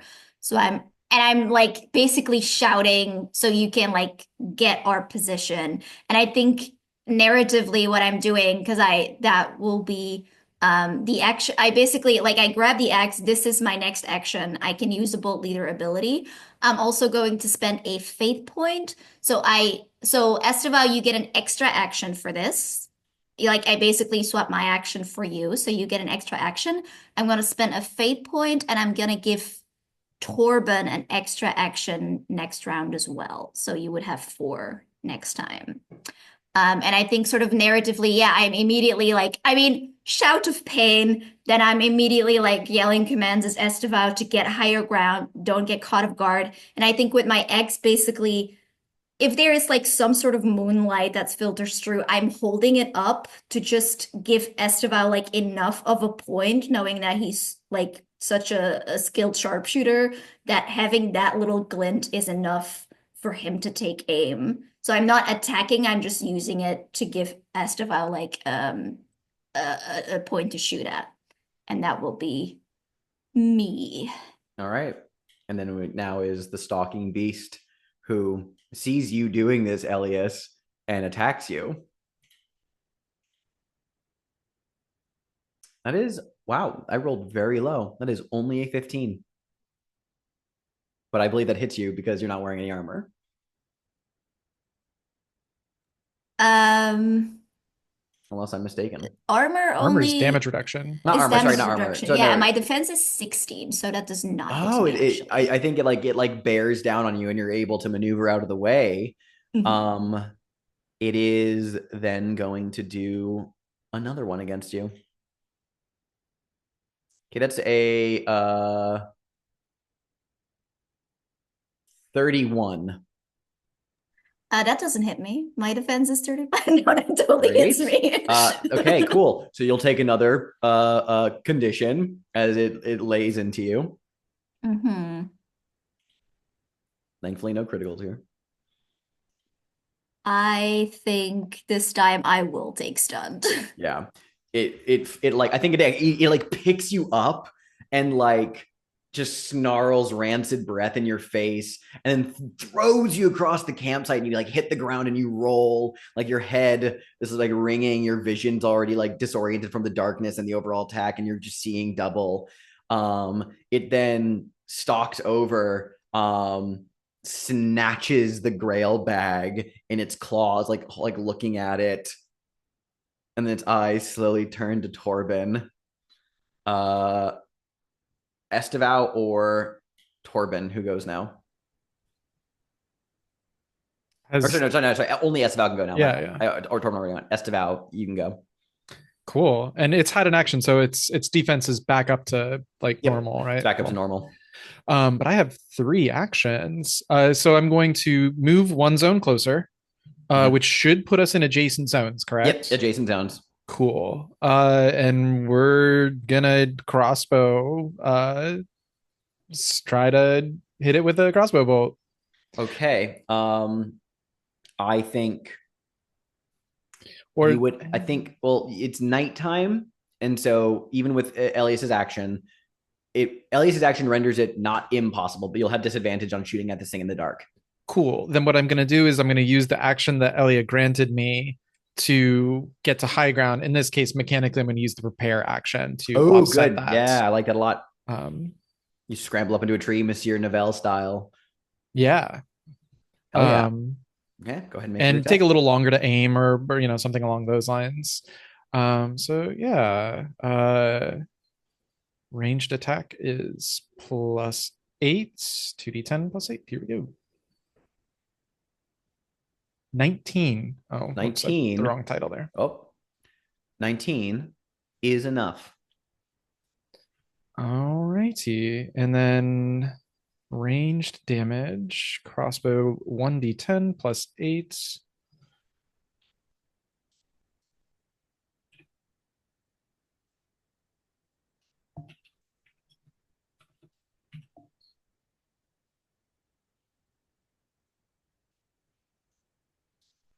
(18) max.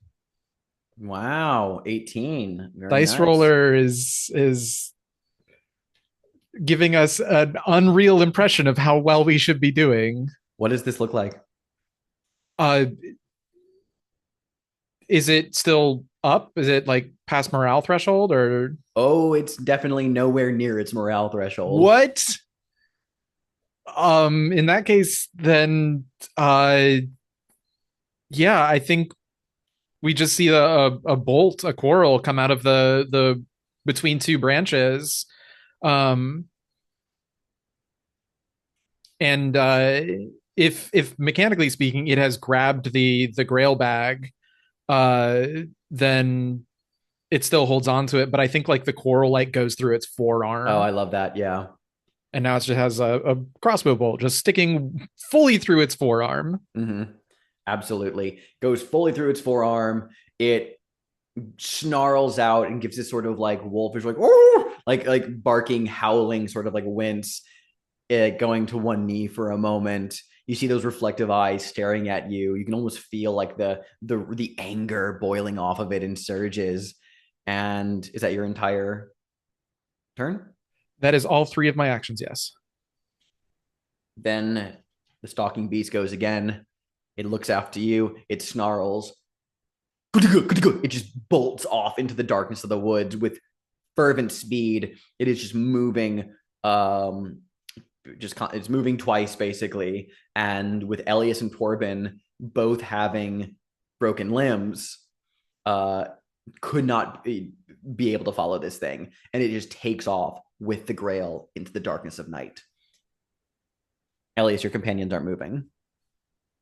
Well, you realize they are moving, but they're down. Oh, Elia is moving if the grail is going, and he's like stumbling and screaming and like grunting, but he's moving. That's fair. Yeah, no, you can look over to the camp and you can see that Torben and Elias are not doing great, but you lose sight of the shape. And it's middle of the night, so yeah. Esteval will re-enter camp and stop. You're in no condition. You are in no condition, soldier. To Elia. We can't let it get away. You can't stop it. We'll track it in the morning. But you need to get this set. He looks in the vague direction of where it took off. And then I think there's like an obvious painful resignation, but he will turn back. Estevao is gonna like try and do the work of like 3 people and like get the campfire back started. Because we need to probably do some suture, like the burning, cleansing of the wounds. Cauterizing? Yeah, cauterizing. And start prepping the area for triage, medical treatment for these 2. Yeah, I think you would actually quickly learn Estevao just by looking at it. Is like a lot of like the wounds and like they're beat up and like maybe got some scratches on them, but like not a lot of like lethal or even like concerning, well, not a lot of like bleeding injuries either. Like the broken bones is probably like the worst of it, and maybe Elias has a concussion. But first of all, both Torben and Elias, you may both roll a d4 plus your vitality immediately, just from the aftermath of the fight as this thing took off into the woods. And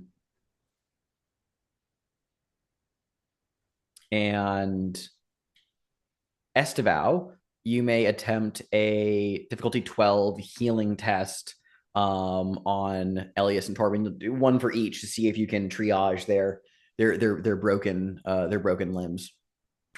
Can I help with that? I have +5 healing. Oh shit. Yes, you absolutely can help with that. What do you grant him?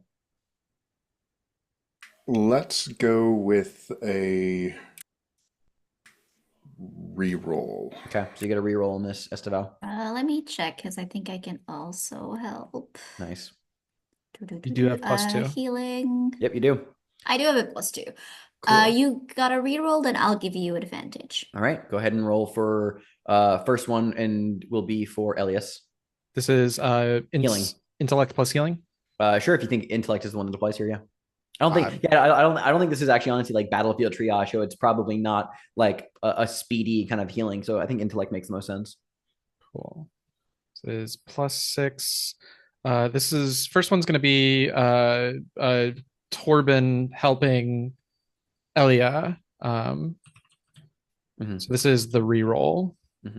Oh no, they're helping on both of these checks. You get both. That's, yeah. Oh, it's utterly that's utterly allowed. They're helping on all of your healing tests like in unison. Got it. Okay, so you get both your advantage and you also get a free reroll. Cool. So it's 3d6 keep ties 2 plus 3d10 keep 3d10. ties, Sorry, yeah.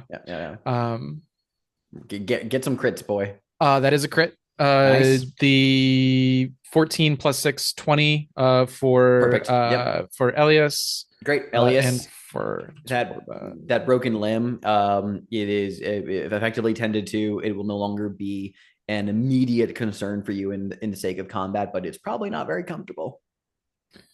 And then healing for Torben. Same deal. 18, and that is also a crit. You get 2 advancement points from your healing. And then all of us got that, right? Because we helped. You all get an advancement point as well because you helped and he rolled a critical. That's right. All parties involved get advancement points. There's those crits. Jesus. Cool.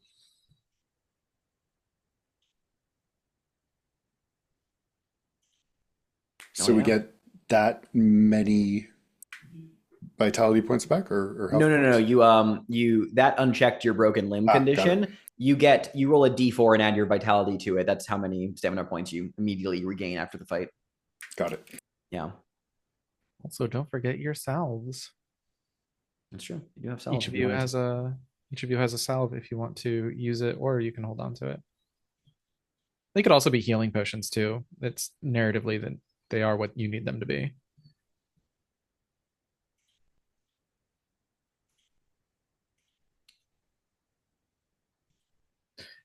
Yeah, and I think we just see Estevao,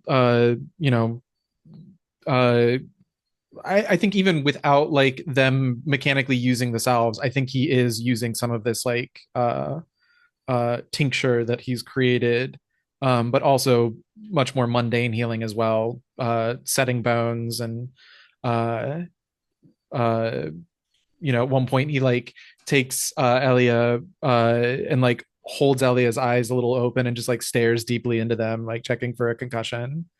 Um,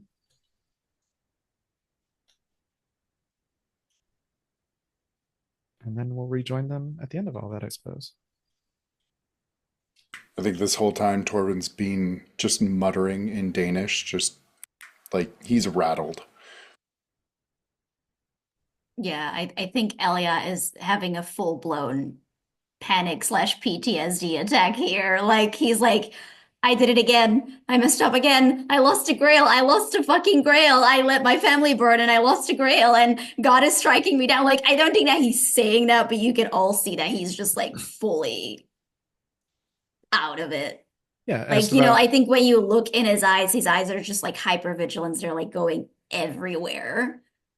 Esteval takes some of this like this gingerbread oil and just like rub some of it on Elias's like upper lip. Um, and just says, take deep breaths, calm down. You're in a panic attack, you're going into shock. We have to get the grail back. We We have do. to move. We do, but you need to sit down right now. And we will move when soon. And I think sort of in that like way where he doesn't have the brain space to like fully protest, he will go with you and try to take deep breaths and calm down a little, but then like sort of immediately go to like I, deep brooding. yeah, and that might be like where Esteval was like, I need your help with Torben. He's got cracked ribs. Um, and by giving Elia a task, something to Hmm. focus his mind on, and hopefully some of that Templar training will kick back in to be like, this is something I can do and accomplish right now. Hmm. um yeah, and then we see all of them get healed. Yay.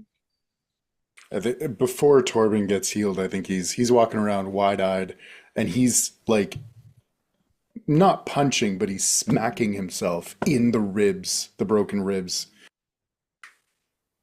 self-flagellating Torben style. Ugh.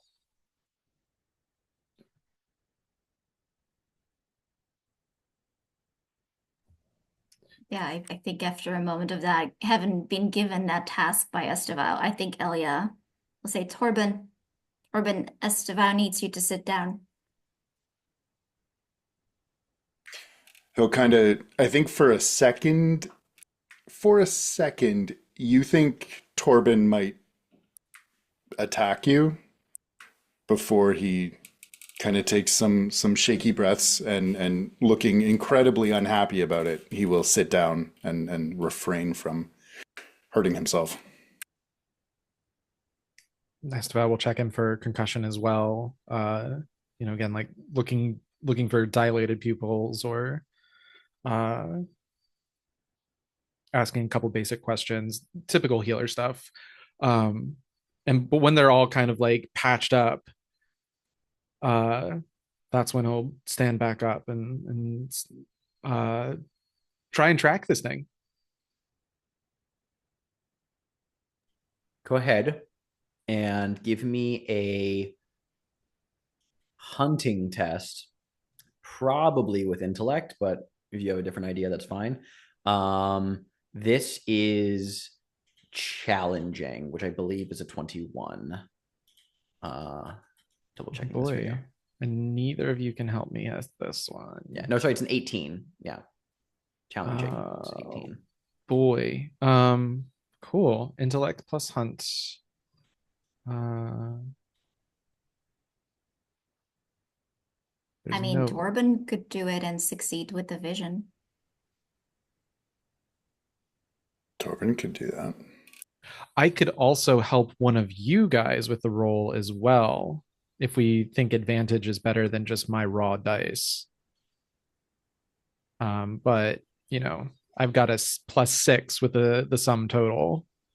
versus Yeah, I get a +2. So Elias is +3 and you're +2. But I mean, dice are nice. But if Torben, I also like this idea though. If you roll it and if even with advantage it fails, then you can use your vision.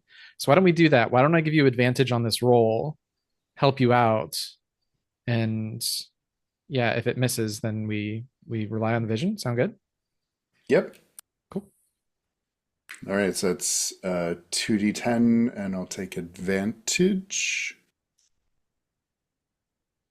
So keep highest 2.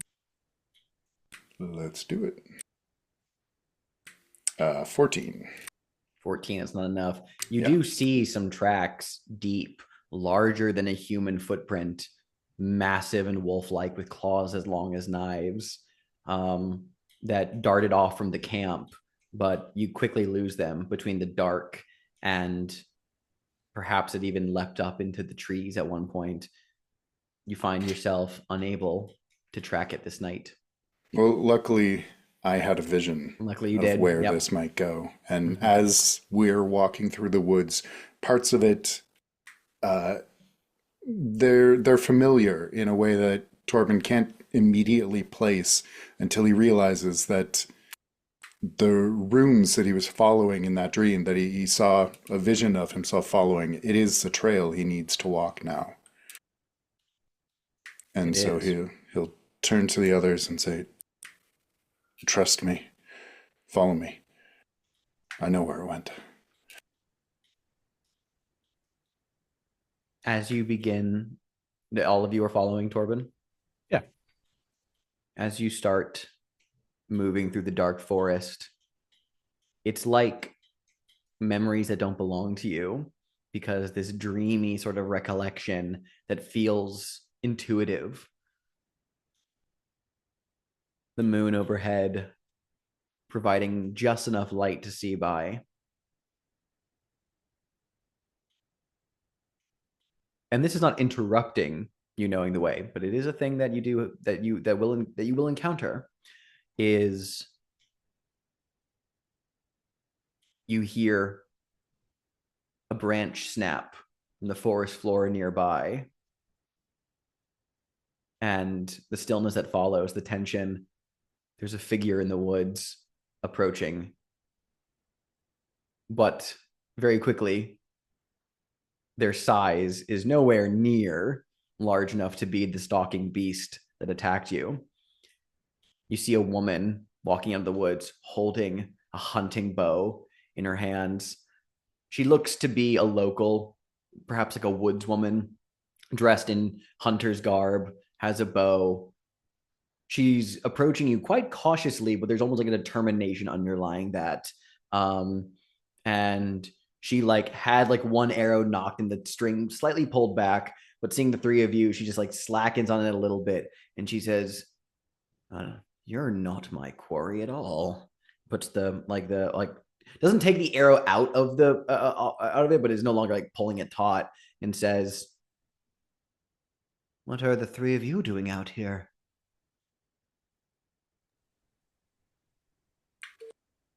"Your quarry is at the Varger, the wolf thing." She narrows her eyes and says, "You're not local.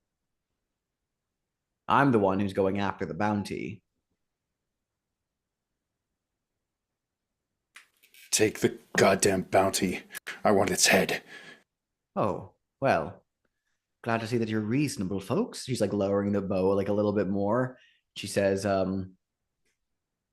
"The beast, I been tracking it a few nights now. Been killing and eating livestock back at the village. I'm looking to take it on, claim the bounty. As long as you're amenable to that, then I see no reason for us to quarrel." There's an item in its possession. We want that. You can have the bounty. She like looks you guys up and down, noting your armor and equipment, and says, "You sell swords, bandits?" "Does it matter?"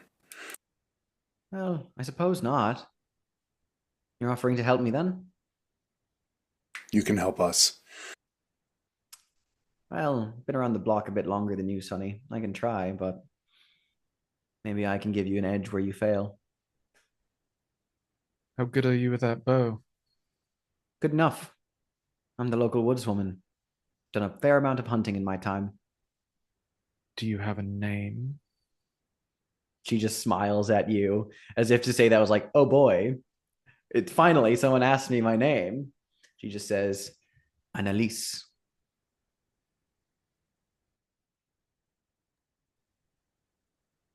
And do you have a name, Castilian stranger? Estevar, this is Torben. Elia, She we're, nods respectively to each of you. as you've guessed, we're not from around here. No, you are not. You're not. None of you are wearing your Templar trappings, are you? Or Elias is. Elias totally is. Yeah. Totally is. She like I mean, nods. he's got the cloak, but yeah. Yeah. I think she even sees it, even beneath the moonlight. Kind of like crooks her head and she goes, "Huh, not familiar with." And then she like goes, "Oh, apologies if for asking. Are you one of them Knights Templar?" We found some, killed them, ate them, took their gear. Can we go? I was just gonna say, I don't give a fuck where you're from or what you've been through or whatever's going on out there in the world. All I care about is if the citizens are gonna eat this winter. And yes, we can move on. What did you call it? A Varger? Vager. It's doesn't matter. You saw it. Yes. Damn, luckier than half the town then. Okay, well, this wolf has been giving us quite a lot of trouble. Would you care to maybe give me a little bit of an idea of, was it a pack? Was it a single wolf? Well, describe it to me, damn it. A wolf on two legs. Oh, that doesn't check out. Single fighter, extremely fast, lethal. She has like expression on her face where it's like, okay, dubious, but I'm not going to question it because fuck it, I guess like the hunt on. She just shakes her head and says, "Fine, you're quite determined. Lead the way. I'll back you up. Just, do you know where you're going?" Yes. Where is, she gestures on the woods like, okay, care to point me in the direction? Just follow. Young man, you're walking into the middle of the woods. If I thought better, I'd say you're walking towards the cairn. Talk less. It's fucking rude, this one. Guy commenting over at Elias and Esteval. We just nearly got eaten. Please do forgive our manners. Fair enough. Forgive me, but I'm a little surlier. Haven't been sleeping great. Neither have we. And you lead forward. But it is clear that when you continue on the path, Annalise does frequently be like, oh, fuck, you are heading to the cairn. What is this cairn? Can you tell us about it? What's so worrisome about it? It's been here for as long as anyone can remember it. Some old structure.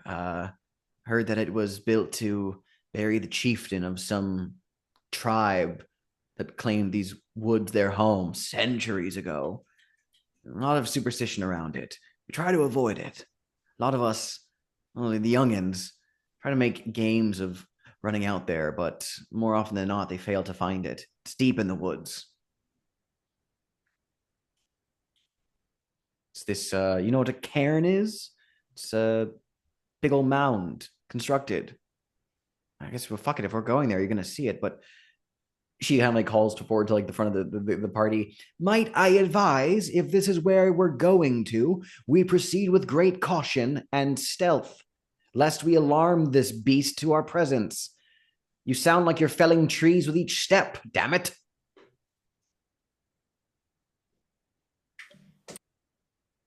I wanted to know what's coming. Oh, it's metal as fuck. I think she just kind of like huffs and being like, fine, your funeral. Sorry, asked if I were going to say something. I was just going to remark on how it is a little difficult to be stealthy in chainmail. Fair point. Haven't worn it myself. Not the most comfortable. But eventually,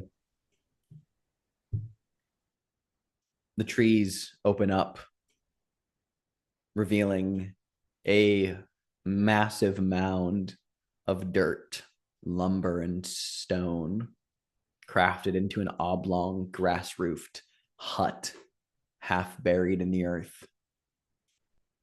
Even in the moonlight, as clouds part overhead, you can see roughly hewn steps that lead down into the bowels of this place, and an old worn stone slab that is ajar moved off to the side. There is a smell in the air reminiscent of the beast at camp. Annalise crouches low at the edge of the trees. She says, "You're certain?" Absolutely. I have seen it. Well, we know it's here.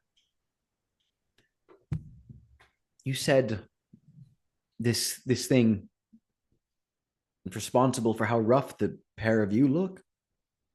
Yes. Only because it caught us off guard. We were expecting a wolf. You don't seem like you're in fit form for fighting anything at the moment, if you'll pardon my observation. It took 2 blows from my longsword and several bolts from Esteval's crossbow. It is not in fit form. She nods and looks towards the mound. I don't see anything. I don't hear anything. Do you reckon it's inside then? We'll find out. I would advise then we approach with caution. We don't want it to know we're coming. She says, very like directed at Torvin. Torvin will look at Elia and Esteval. We only need what it has. You say You this only thing. need what it has. You say this thing has been hurting your village, Annalise. Yes, for a few weeks now. Oh. And I suppose it must die. As long as the people are safe, that's all I care about. Exactly.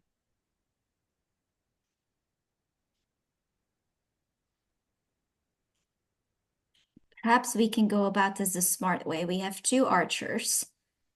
Perhaps we lure it out and don't give it the advantage of its lair, its high ground.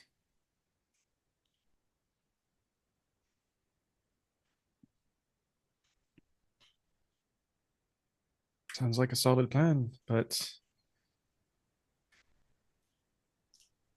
He said this is made of sticks and stones and dirt. It's yeah, big old mound of earth that has like stonework and like lumber built into it with like an entrance carved into the side. I was also thinking fire. Yeah. Probably knowing how barrow mounds work, it would be very difficult to like set it aflame from an external source. But like, the lumber is more structural versus like it's not a predominantly wooden structure. I have a pretty decent. I mean, it doesn't necessarily need to like fully catch fire. It just needs to produce enough smoke Sure. to Here, I have drive it a out, little right? picture I can post in the Zoom call. This is from the book at least, but I think it's a good impression. But I think also the point is we need to get inside. We cannot, start a fire from outside. Yeah. We have crossbows.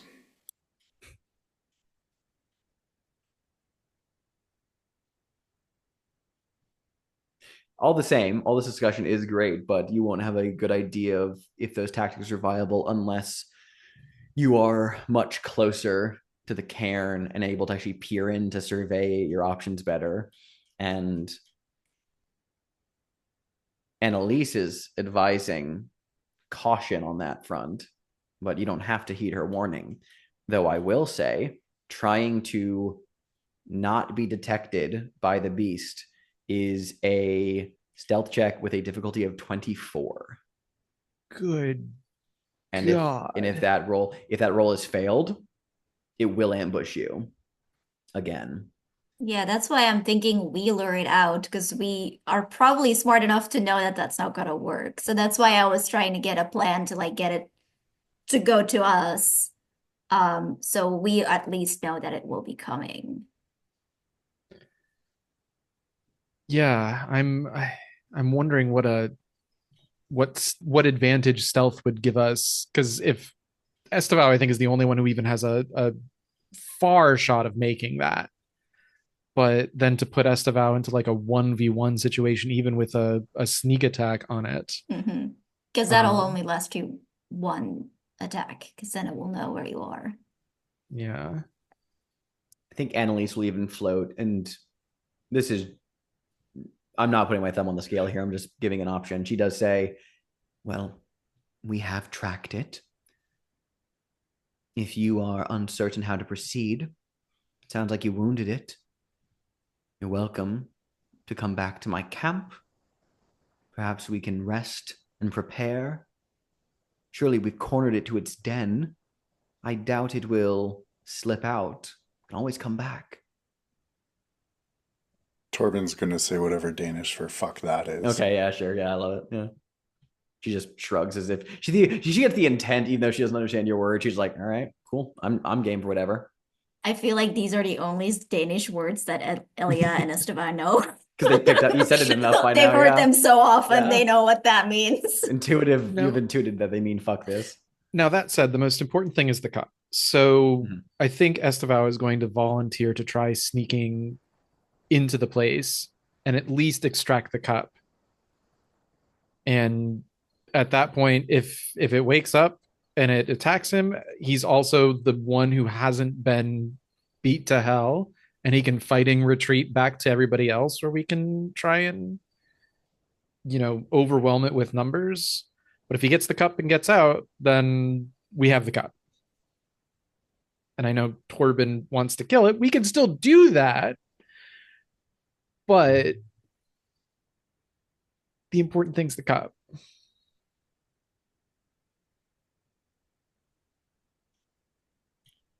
By the way, I just realized that very little has been discussed regarding the nature of what it is you faced. And I wanted to ask Esteval, being a learned man, would since you barely saw it, but Torben and Elias' descriptions, would you have perhaps racked your brain for like knowledge in this front? Do we want to leave it to the dice and do like an intellect? Well, as I was about to say, this would be it would be a or history? It would be a history. Yes, it would be a history. I would say well, actually, no. I'm not even gonna say there is a test. I'll say something different, which is, considering that they got attacked by it and you're following their descriptions, if they indeed saw what they saw and you shot something, you didn't have the best view of it, but it definitely was pretty unnatural looking. There are, of course, the folkloric stories of the Loop-Garou, of the werewolves, the men who can transform through some lycanthropic curse into bestial creatures. What I will say, though, is, because you're very learned on history, because what's your history skill again? 3, and I think I know where you're going with this. Well, silver has been floated as one thing, but there is another weakness known to werewolves, and you, Kevin, already seem to know this. Or if you don't, I'll tell you. But the silver is the obvious one. I'm unfamiliar. Well, you're an herbalist, my friend, and there is a reason why the plant is called wolfsbane. Took a second. We got there. Mhm. Uh, and actually, you're pretty sure you have seen Wolfsbane in this forest. Oh, interesting. Then I think that's what Esteval will say is he'll look over at Annalise and ask her if her or her village has any silver, or silvered weapons would be lovely, but that's a safe assumption Yeah, that she they she gives you like a look, don't. like just that tells you like, do you think we fucking have silver weapons, let alone weapons? She's like, I have my bow. But in the on the note of silver, it's just like, well, I mean, there's probably like some scattered silver, like in terms of like there's coin, there's probably Yeah, some jewelry, like there are scattered sources of silver. She doesn't really seem to know where you're going with this, but I think even if no. you're presenting the folkloric angle of it, um, it Then would be possible to it would take time or some creative thinking to like turn it into a weapon. no, Um we'll go with the Wolfsbane angle, and Esteval will look at Torben and say, "This thing took multiple solid hits from you. It took a crossbow quarrel from me. It's not natural, but its antithesis, its bane, is somewhere in this forest. I remember seeing it. It's Wolfsbane. Now, I, Kevin, don't exactly know, other than like the plant itself. Is that something that can be applied to weapons as, again, like a poultice or an anointing oil, or like is it just the presence of Wolfsbane that would normally be detrimental to it this is thing? it is in folklore considered a like a deterrent or even like a weakness of it. The stories are multitude. Some say like, oh, there's a concoction. Oh, some say burning wolf's bane is like the smoke is it. Wolfsbane itself has some significance. It seems like there's a multitude of applications it could have. And I will just tell you honestly, as your GM, there is not one specific form that is guaranteed. I'm down for a creative idea that we think fucks. So like, as long as you have the Wolfsbane, maybe you coat your weapon in Wolfsbane or you burn it for smoke or whatever. I'm fine with whatever. It will give it its. But we're all the same. If you want to find Wolfsbane, it will be a healing test because it's using the province of herbs and plants. Difficulty of 15. Um, yeah, then I'm gonna try and sell this idea to Torben that like this plant will help us in this fight, and we should take the time to look for it. And gather it. I'll stand guard. Make sure it doesn't slip out. Sure. Um Jazzy had to AFK for a second, but I would love help on this healing check just for advantage because advancement points possibly. Yeah, we always love that. We will just tiny pause until Jazzy's back. All right, so SO is going to attempt this healing test. He wants aid from Elias. Sure, absolutely. What does that? We're does that look looking like? for Wolfsbane in the forest. You going to give advantage, reroll, something else? What do you think? Which one do you think is? Either reroll or advantage. I'm fishing for crits here. I mean, on top of obviously, Making just it, yeah. yeah.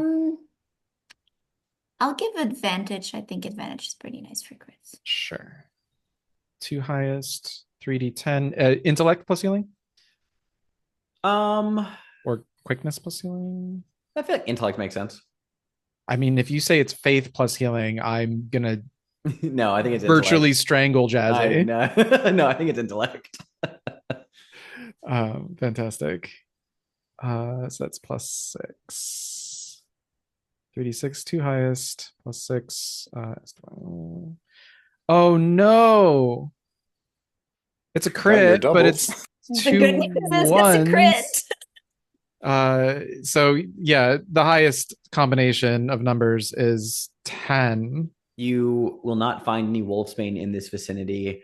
You would need to search another part of the forest and probably in better lighting. Like you would need like the nighttime is ineffective for your hunt. You can't find wolfsbane. I don't remember. Does the crit count if it's a miss? No, it only Oh, counts if it's yeah, unfortunately. boo. And I think here, just because in these early phases of planning, to go ahead and wind down the session in this period of uncertainty, we can go to our stars and our wishes. I will start. Very fun session. I'm glad to be back. Loved the little vignettes in the boat. I thought it was some really like long coming character interactions, both between Torben and Elias and Esteval. Love those things. Just the reinforced vibes of friendship and standing by each other despite the tribulations. Very good. Loved Torben being like, you can take the bounty, I want its head. Everything Torben did this session was great. Just truly, he was singing.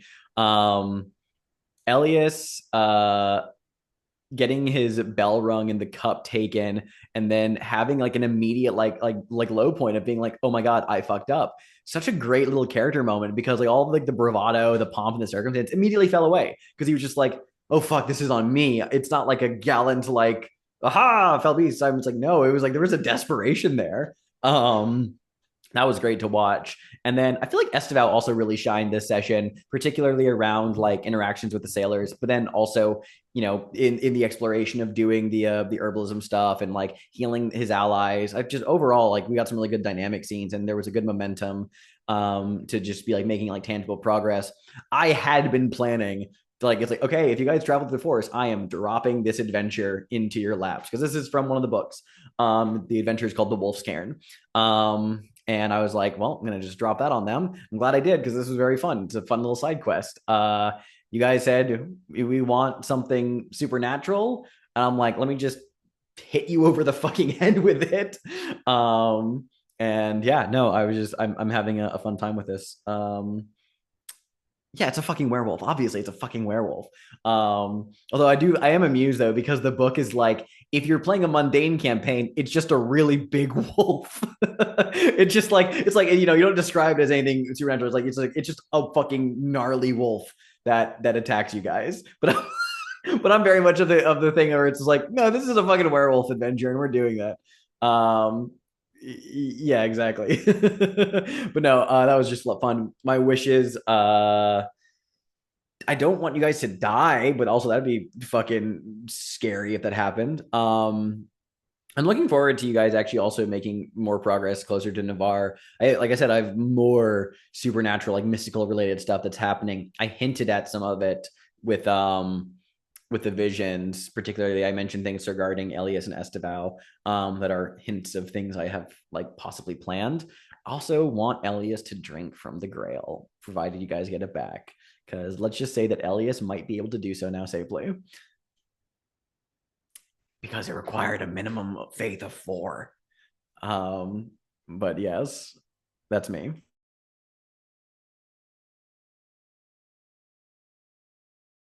I'll go. I really liked the scene between Elia and Esteval. It was on the boat. It was so good. The werewolf attack was a lot of fun. It really felt strange and dangerous, and that felt appropriate for this. It was good to get that kind of little. They had a bit of a month-long vacay, and that was nice for our boys. And I'm glad that it didn't crash on the rocks of some unknown island, and then we had to deal with other problems. We just got here, and that was great. Nice to catch a break every once in a while, and then immediately get heavily attacked by a thought werewolf. about it, by the way. Heavily thought about shipwrecking, but I was like, no, that'll be nice. But then we called you out too many times, and you were like, I would never. Yeah, good session. Good fun to get some crunchy combat in, and I'm definitely looking forward to killing a werewolf. Actually, I want to know who it was. and then kill it.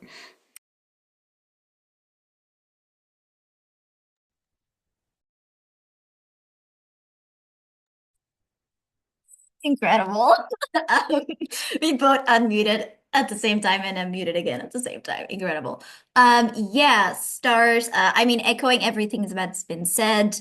Um, I love this continued like miscommunication between Torben and Elia. Like it's very endearing and I think very interesting to me that they like we know that they really care about each other and we know that they like obviously maybe even have more feelings for each other than they're willing to admit to themselves or each other.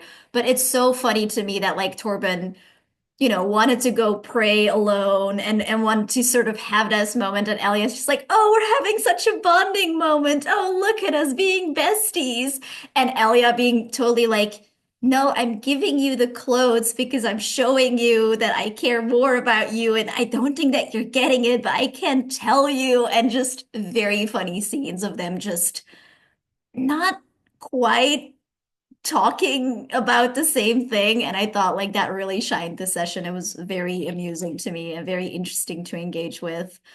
Um, yeah, and I Torben hitting himself in the ribs was like, oof, yikes, awful. And to like see Torben get like, because we've seen him before with the knight, like feeling bad that he didn't win, but this felt like so much more vicious and like panicked. And I thought that was a very interesting moment. Yeah, I mean, echoing the line, you can have the bounty, but I want his head. And I also especially like the line earlier with Elia where you said like I don't care about the clothes. I don't like why you wore them, which like Elia completely misunderstood as like, oh, because I wasn't being a good Christian. I get you. I get you totally. Does not understand the classism at work here. But yeah, I thought those were really great. With Esteval, um, yeah, again, like echoing, I thought the moment of like you in a tree shooting the werewolf was super cool. I also really liked when Ellie was like, I don't remember like what exactly he said, but when he first brought up like friends and Esteban like, oh, is that what we are? And then Ellie immediately being like, is it not? Like, what? I think they just have like such a funny like such an endearing bond where Esteban is like all catty and cold and Elia is just this big golden retriever energy where he's like, of course we're besties. What are you even saying? And I like that scene a lot. Like gave it was nice to see Esteban like have his moments to shine and be a bit more like taking the lead, taking charge, like knowing what he's doing, which was really fun to see. Alex, I mean, thank you for giving me a second murder wife. Very, very good, very great. We must protect her at all costs. I already love her. Um, yeah, the werewolf is horrifying. That shit got so quickly. That was bad. I loved it. Also, I guess kind of starved for myself, but mostly for Ben as well. I liked how we both went like, I feel like the only honest option is to go for like a worse condition and just saying stunned, even though there's like mechanically nothing that said we couldn't just do that. But I like that we're both still like, nah, this was brutal and we gotta honor that. That was fucked up. That was not okay. Fun to see the Valor's Knight move in action. Wishes. Yeah, I'm interested in going about this a bit more tactical and like how that's going to look like with the Wolf's Bane. Maybe if we can lure it out by getting fire from the village or getting like something. I'm kind of interested in like doing something more than just like storming this beast and like taking it out, as cool as that would be. But I think having like a tactical battle would be cool here. I would love to know more about Annalise and like what the fuck's going on in this weird ass forest. And not a wish for like next session necessarily.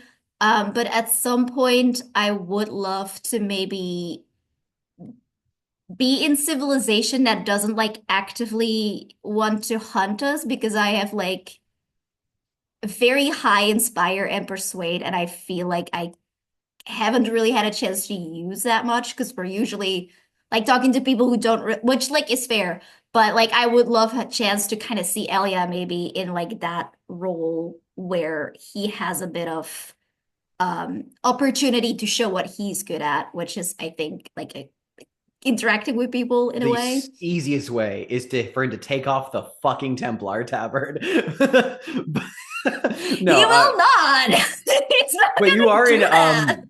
English owned territory, and for the most part, the English are like somewhat okay with the French. I was like, they're okay with the Templars. No, but I agree. I was gonna say Mhm. I want to see more of that shine as well. Thankfully, you're getting I closer to mean, actual listen, the territory. easy way is the werewolf rips off his tunic. Like, we can fix this. But Elia will not take it off You're gonna willingly. try to persuade the werewolf too, like. Yeah, I will. I'm gonna inspire it to be better. Cool. That leaves me, which is great because I don't have to think of stars because they've all been said. No. The ship stuff was great. The little vignettes, like I mentioned in chat, it's nice to have these little moments of joy and happiness before it all goes to shit. And to shit, it all went. Um, definitely got to give a star to Torben. Thank you for being our Worf to be Worf affected. If it kicks Torben's ass in a single round, we know to be scared. Um, Similarly, I was definitely thinking of advancements of like increasing my crippling blow. But if we're just gonna get like 30 damage thrown at us, the difference between a crippling blow of 2 and 3 is kind of moot. So decided to go the other route instead. Start out like already just like bringing in the herbalism stuff like right out the gate. Um, it's really fun angle to explore and continues to sort of develop Esteval's character and give him something to do other than just be like books and brooding. Yeah, it was really cool to see that come up as early as it did. Um, yeah, the Alias Esteval scene I feel like has been coming for a minute, so it was nice to actually get some feelings and thoughts on the table. Um, and Yeah, I think I got everything I wanted out of that scene. Um, Torben, everything he does is full metal. Just yeah, the hitting himself in the cracked ribs, the I want its head, the and then also just like being an obstacle for us as often as he is an asset. Because it's like, no, we could do this the smart way, but immediate violence is sometimes the answer. Um, and Yeah, I love that for us. And we've all seemed to fall into our like not the 5-man band, but we have the mind, the muscle, and then we have Elias. Um, the face, you know, the beauty. Um, I couldn't think of the M word or if there is one for it, but anyways, uh, so yeah. And Annalise, fantastic. I like how these sort of travel games give us these like side characters that are like here for a chapter, and we get to meet them, fall in love with them, and then be like, goodbye. Um, I mean, a recurring side character would be fun, but you know, not particularly mandatory. My wish is, my more esoteric wish, is that at some point, I think it would be fun for Elias to get the reaction that he wants. Because I feel like every major interaction that Elias has, it's like Elias does not get the reaction that he's expecting. And at some point, it would be fun, I think, for Elias to like get that W, right? Get the dub. Um, I don't know where, when, or why, or how, but you know, something on my mind.